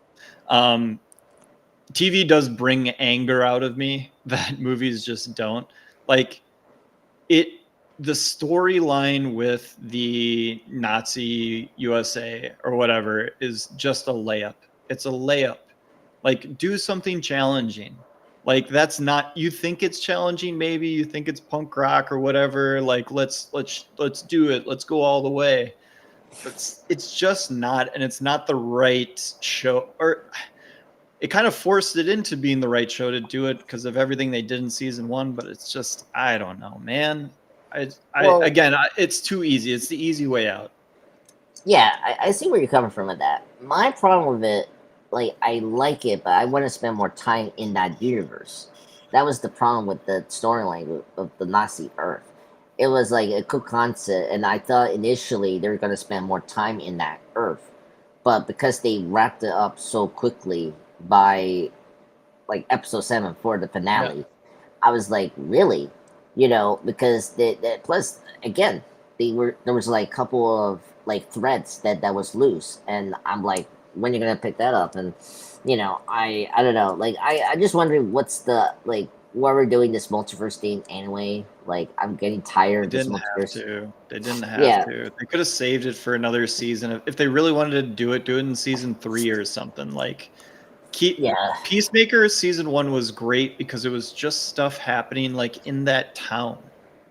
yeah. Like Oh, it had that like small energy to it that was awesome, and this like tried to make it too big. yeah.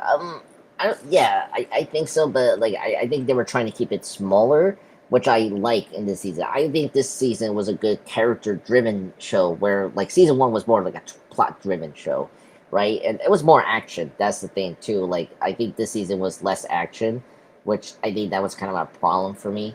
Yeah. Um, but yeah, I don't know. Like I think there was just too many storylines that I cared more, and like they didn't spend time on them with these short episodes. So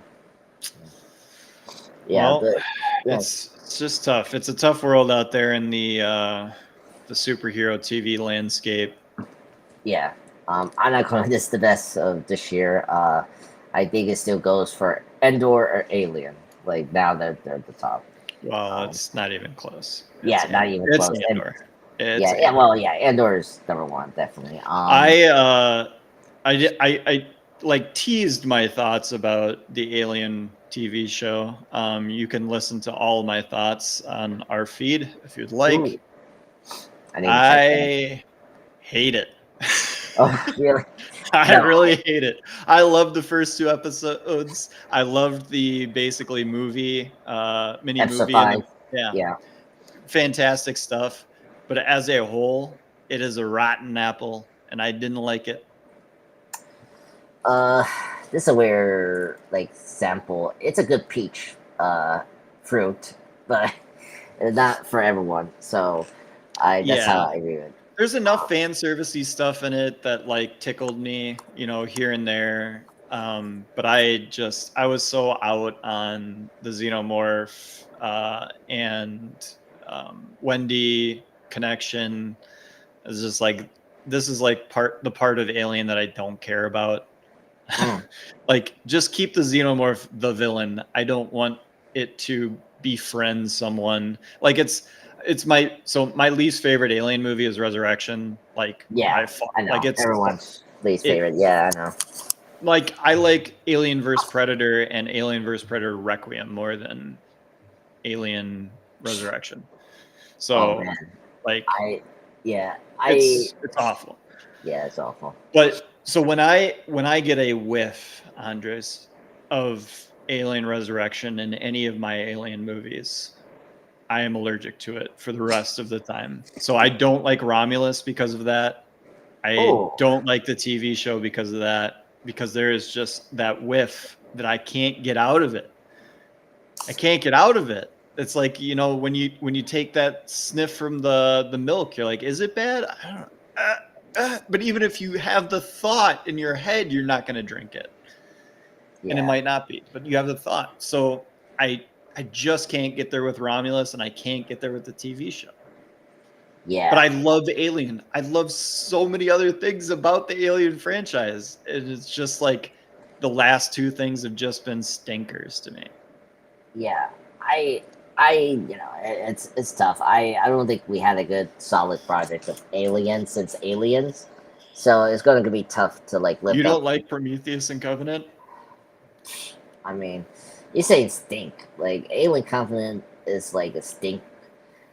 Prometheus is like. You're lucky Chris is not on. Oh really, Chris? Chris thinks. Chris had we did all the Alien movies. It's like what we built this show off of, was us covering the Alien movies, and he thinks that it goes Alien, Aliens, Covenant. Really? Oh my god! He loves Prometheus and Covenant. I love Prometheus, and I think that Covenant does kind of rule. I'm a big Alien 3 guy. Yeah, I understand why Alien 3 people like, because it's a good. Like, it's a decent film. That is my second favorite. I think I ended up making it I made Prometheus my second favorite. It's my third favorite Alien movie. Okay. Make a list again. Yeah, I don't mind Prometheus. It's a very interesting, like prequel. I like the risk they took. I understand why people, we went down.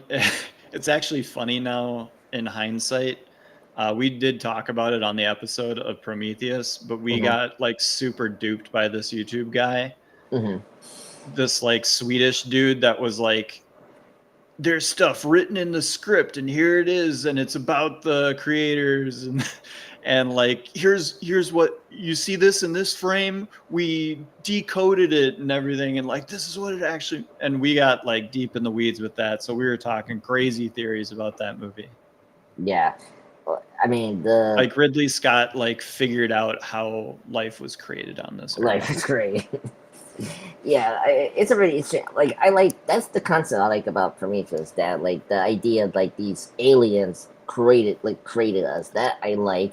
The engineers in general is great idea. It's so cool. It's incredible. So cool. Yeah, I don't have a problem with that. I mean, first off, we have the best one of the best synths ever. Dave is a very fascinating character. I mean, David he is our favorite character from any of the movies. Yeah, exactly. He's the only reason that Covenant is good. Is because of him. Yeah. Yes. He plays both parts. Exactly. But at the same time, Walter and David, my two favorite characters in Alien. Yeah, I love that. The names are reference to the producers that did the series, which that's cool. But my problem with Covenant, it just did the character assassin thing, like Secret Invasion. They killed off, Dr. Shaw, which I didn't like, and they, you know, It's a great ending. It's a good ending. But yeah, I want to see more of her character and with David and like what they were going to do to explore the engineer's world. Like I want to see that, but we didn't. You know, we didn't kind of get that, but we it was a different way they did it and confident. And Well, and, bro, yeah. you know, Well, there's the switcheroo. You think it's Walter, but it's David. yeah. See, even that twist was like very stupid, and I knew that. Oh, what is the best part of the movie? Yeah, you knew it was David What? because of the cut, with the cut of the cheek, and it was kind of obvious. It's a great job. It's also one of the best xenomorph kills at the beginning in the room. Yeah, Like there's some really really really cool stuff. I agree there's some dumb stuff in Covenant, but there's some really cool stuff in that movie. yeah, And when like, you're really for how in depth we did the Alien series, when you really get into the nitty gritty of it, guys and gals out there, there's not a lot of good stuff in all of the Alien movie. like Alien and Aliens is really really good. It's really good, guys. They're really good. The rest of the movies, you gotta find the pieces to yeah, really grab onto. Like if I were to be like, hey, Alien 3 is one of my favorite movies of all time, you should watch that tomorrow, and then a random person watched it, they'd be like, what the hell is this guy talking about? But yeah, if you watch all the Alien movies over and over again, and you watch 3 over and over again, you're like, man, there's just something about Fincher and 3 that like I just dig. well, It's such a cool world. yeah, no, I get why you like Alien 3 because if it's the last time you felt like the director's vision for the Alien film, because the thing that worked with the first two is like you could tell it's a Yep. Scott film Yes. and a James Cameron film, Yep. and that film, Alien 3, it felt like a different Fincher film, like Yeah. despite that's his first time, and like you could see Despite him never talking about the film and not yeah, recognizing it as something he made.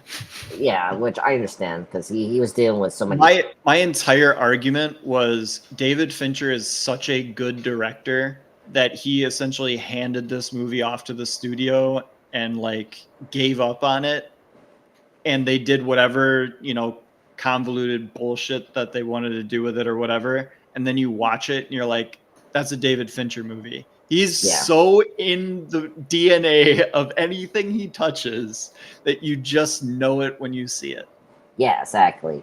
It's just for me and everyone, it's about a criticism. I mean, or just it's a hard, tough swallow for the film after Aliens. You were happy that Ripley had a family now. With Newt and Hicks and killed him off from the Right beginning. away from the Right away. jump. Yeah, from the jump is like I love it. I hate Newt. yeah. I mean, look, like One of the great Newt detractors on the internet, oh Andres. my god. Get kids out of movies. Okay, I mean, she wasn't as bad as some other kids, like I don't like, it She's wasn't. bad. Oh, she's the worst part of that movie. Wow. All right, I had to disagree, but she was fine. Like I'm not gonna call it like an Oscar performance. It was a decent. I totally get it. Yeah, I mean, shoot, Michael Biehn. We talked about because we did Terminator 2, and I did a shout out to my guy Michael Biehn, who should have been one of the most successful actors of all time if James Cameron didn't just keep killing him off in his movies. Yeah. Like you could just keep bringing them back, guys. Just keep bringing them back. Yeah. Michael Biehn is so great. He's great. Dude, when's the last time you watched the first Terminator? Oh my god, not in like 5 years ago or 6. Check it out. It rips so hard. I know T2 is the best and it's unassailable. The first Terminator is so good. Michael Biehn is so good in it that it is insane that James Cameron kills him off. Yeah. I don't know that is true. And then he gets killed off in Aliens, not by James Cameron, but David Fincher or the producers, which is crazy. Well, yeah. He was he's great in Tombstone. Just want to give a shout out that he's a great performance in that. In Tombstone, great film. He has a rival with the late great Val Kilmer. Yeah. Great Western film. Yeah, I believe he had some substance abuse issues and was out of Hollywood for a while. But Yeah, I think so. Right, with Michael yeah, Biehn. Yeah. yeah. He's kind of a tragic story. Yeah, it's kind of sad, but yeah, that's my problem with Alien 3 and that, and then Confident, like you brought up the stupid mistakes, like that's the thing. Just like Prometheus, but far worse is that the the colonist people were making so many stupid mistakes. Like I get in horror movies, like you have to make characters make stupid mistakes. I get that, But but you like Alien Earth? I mean, yeah, I like Alien Earth, but not like it's not gonna be a top tier So Alien. so many stupid mistakes in that show, just all over the place. Yeah. What's the security going on this island? What are we doing? Yeah, Like, I know, but I mean, why are we not double, triple, quadruple checking these things? well, that's the kid's fault. That Why crazy. are the scientists playing so fast and loose in space with the specimens? Like she's eating a sandwich. What are we doing? Yeah, that was her fault. Yeah, okay, you got a point there, but but still, I um, argued that she was just bored by that point and was just like, whatever. that boy, yeah, she was fascinated with the. Normalities of science be damned. I just do whatever I want now. I'm hungry. Yeah, hungry. Yeah. Um, yeah, that was funny. But anyway, like, Do you like Alien or Aliens more? 'Cause this is the important alien question. This is what defines you as a type of Alien fan. yeah, I think you know my answer. yeah, I see number one. I think it's number two for me because I think it's a better sequel over T2 because you don't think it's not as I think T2's better than perfect. Alien? It's perfect. It's a I don't know. perfect movie. I don't know. It's I better just, than Aliens for sure. Yeah. There's parts of Aliens that I don't really like. There's no part of T2 that I don't like. yeah, I can see why. I just I like more Ripley being a mother and like the whole theme of motherhood Oh, in yeah. that film. That I Aliens- appreciate. Spoiler alert, Aliens is a good movie. Yeah, it's a good movie. I like it more because it's more action packed. It's more more sci-fi horror action, which is good. Where the first film, I like the first one. It's really great because it's a slow burn horror film, which is great and like Hard it's sci-fi. yeah, exactly. Until it's And, not hard sci-fi. yeah, exactly. And then I guess third best alien film. Do it, Alien 3, baby. It's calling to you. No, I actually haven't seen that movie yet. I'm sorry. Just seen bits of it. Because of the negative word of mouth from this movie from fans and all that. Did you watch Game of Thrones? As Yes, actually, I most recently of the saw United States of America did. this year is my first time I saw Game of Thrones. Yes. Oh, you waited until this year. Yeah, because my mom got into House of the Dragon, and Okay. I already done House of the Dragon with the MCU being aired, and when she said she wanted to go for Game of Thrones, I was like, okay, and we saw it together. And so I binge watched all 8 seasons in like 2 weeks in August. Wow. So, Tywin Lannister, Mm-hmm. that actor who I can't remember his name. Peter Dinklage, that's his name. No. That's Oh, Tyrion Lannister. sorry, Charlie Dance, the father. Yes, Charles Dance. He is in Alien 3 Yes, I know. and is incredible. It's an amazing. It's the second best performance in Alien movies to Fassbender's David. Yeah, I heard great things about his character. It's so good in every single way. Also, Alien 3, little known fact, it has the most iconic still image from any Alien movie, which is the side shot of the alien mouth to Ripley's face. To Ripley. Yeah, That's Alien 3. So you tell me how important that should be in the franchise of Alien movies, because that still image is the best, and that's David Fincher. Yeah, and that's why you need to watch Alien 3, because I think you'd love it. I will. I definitely get into that. Yeah, I unfortunately will put Alien Romulus. I know. Bishop shows up again in it. Yeah, I mean, yeah. Oh, in Alien 3, Bishop shows up. Yeah, twice.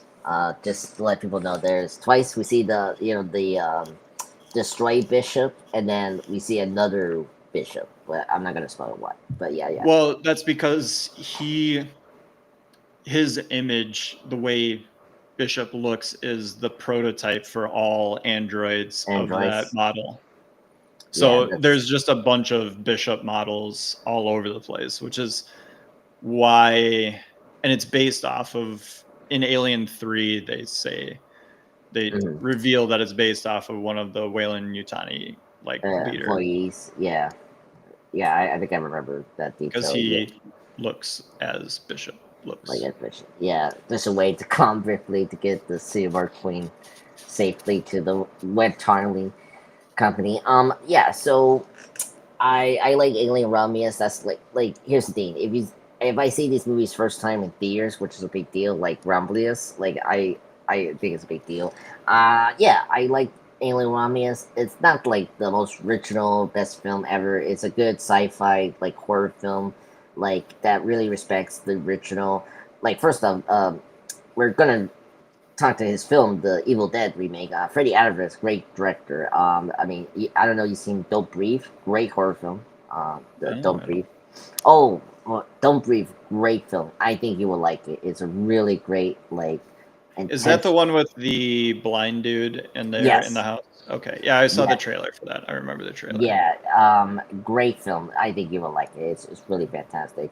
I thought he did a really good job of blending the original '79 classic, but also adding in previous, which I was kind of surprised. Lore, which is great. Not going too far with it, but like I at least I appreciate they kept some it in this film, but it is a And what happens at the end, yeah, Andres?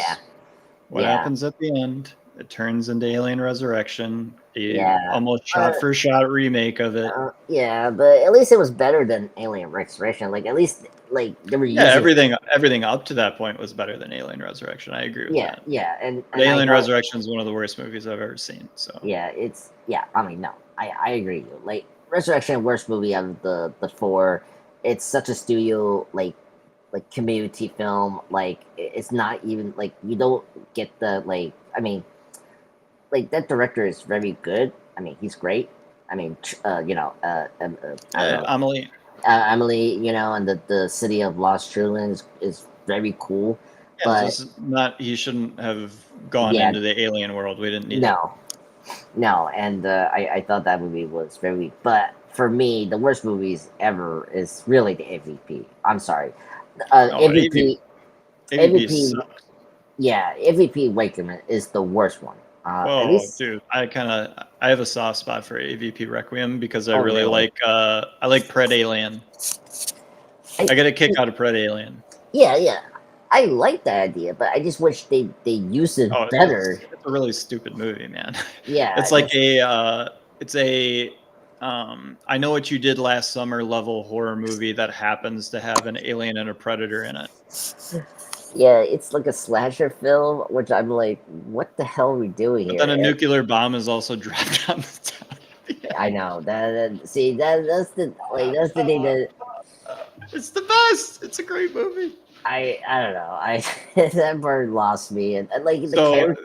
just the fact, like, Pred Alien and the how comedically bad it is makes it better than AVP, which is just slock. Like, that is Hollywood $40 million budget trash. Yeah, no, I agree. I agree. Fun fact: directed by Paul Oh, W.S. WS. Anderson, Yeah, from Resident Evil, the Mortal who Kombat, had 1980. a good sci-fi movie in the '90s that we talked about. Event Horizon. Event That's Horizon, which is fantastic. yeah. Again Lawrence that Fishburne. yeah. Oh, No, Sam Neill's great in that movie. He's oh, amazing. Sam Neill too. Yeah, Sam Neill Yeah, too. yeah. Sam Neill is great. Yeah, no, I like the reason it's higher AVP is because at least the idea of an Arctic setting for like a predator is like, I mean, it's okay, but I mean, it just didn't work in that movie, and I I don't think a lot of things were working in that movie, no, I mean, except for my my guy Diego or whatever, who was the archaeologist that could just read stuff on command and Yeah, tell on entire command. histories of civilizations by looking at ruins. Yeah, that was funny. My favorite was It was like an Indiana Jones movie in like the middle of it. You're like, what's going yeah, on? Or, yeah, and then he where's has that Harrison like Ford? yeah, with hands like, and then he has that cap as like a necklace. It's like okay, like why you want to keep that, you know? And then apparently like Sana Lathan's just in the movie. Like what? yeah, that was weird. The guy from the transport, yeah. Speaking of Dave Bowler, parting film. He's in this movie, the AVP first movie, and I was like, oh, he's in this as well. I was like, oh, okay. A lot of like Yeah, recognizable actors. yeah. I forget what that guy's name is, but yeah, Yeah, he's a good actor. he But is. yeah, it's escaping me my name right now. But yeah, AVP very sloggy, as you were saying. It's such a slog, and the PG-13 doesn't work. I can see why you like AVP way more because it's Ray R. And Yeah, I yeah. That's honestly what it is. yeah, and And it's a slasher, and like slasher movies, once you're in that like mood, like they are what they are. yeah, and I will give you a point here because I actually like the Predator in Requiem over the first AVP because the Sure. AVP they I felt like that felt more like an alien movie because they like respected the aliens, and then the Requiem felt more like a Predator movie. So Yeah, yeah, I don't know. It's yeah. I've talked about it on our episode on it, but I have a very very soft spot for AVP Requiem, and yeah, it is a terrible movie, but boy oh boy does it make me laugh thinking about it. yeah, um, yeah. Yeah, the Alien franchise is just like so over the place, and I feel like we haven't had the one that like really like universally ignite us to say this is a great thing. You know, it just Well, we'll bring it back, but yeah. I've kept you for long enough, Andres. Yeah, sorry about this. It was No, fun time. it's great. I'm probably just gonna end up splitting this into two separate parts. We'll keep the movie separate, and then we'll just do a 2 hour movie talk with Luke and Andres as Yeah, a second video on here. yeah, Yep, check out all of Andres' stuff. It's great. He's fantastic. Had a blast with him here today. Check out Franchise Addicts. We are on YouTube, Facebook, X, all over the place. I also just started a Discord. I don't think I'm going to get anybody to join it, but if you would like to join it, hop on board Discord. Just Franchise Addicts there. And you can chat with us there. You can post ideas for future franchises for us to cover and kind of help out on the production end if you are that weird and want to do that. Check it out there. Thank you again, Andres, the pop culture guy. I mean, man, this was a blast. Had a ton of fun. yes, Let's get together, make some lists. yes, yeah. I definitely want to do more movie lists and movies with you guys. It's pretty fun. Absolutely. All right. Yeah. Next time we'll have Chris on. We'll get everyone together. It'll be a Yeah. blast. And thank you, Chris, for the chat. It was great to talk to you briefly, and hopefully we will see each other again in the next podcast or live stream. All right. Thanks, everybody.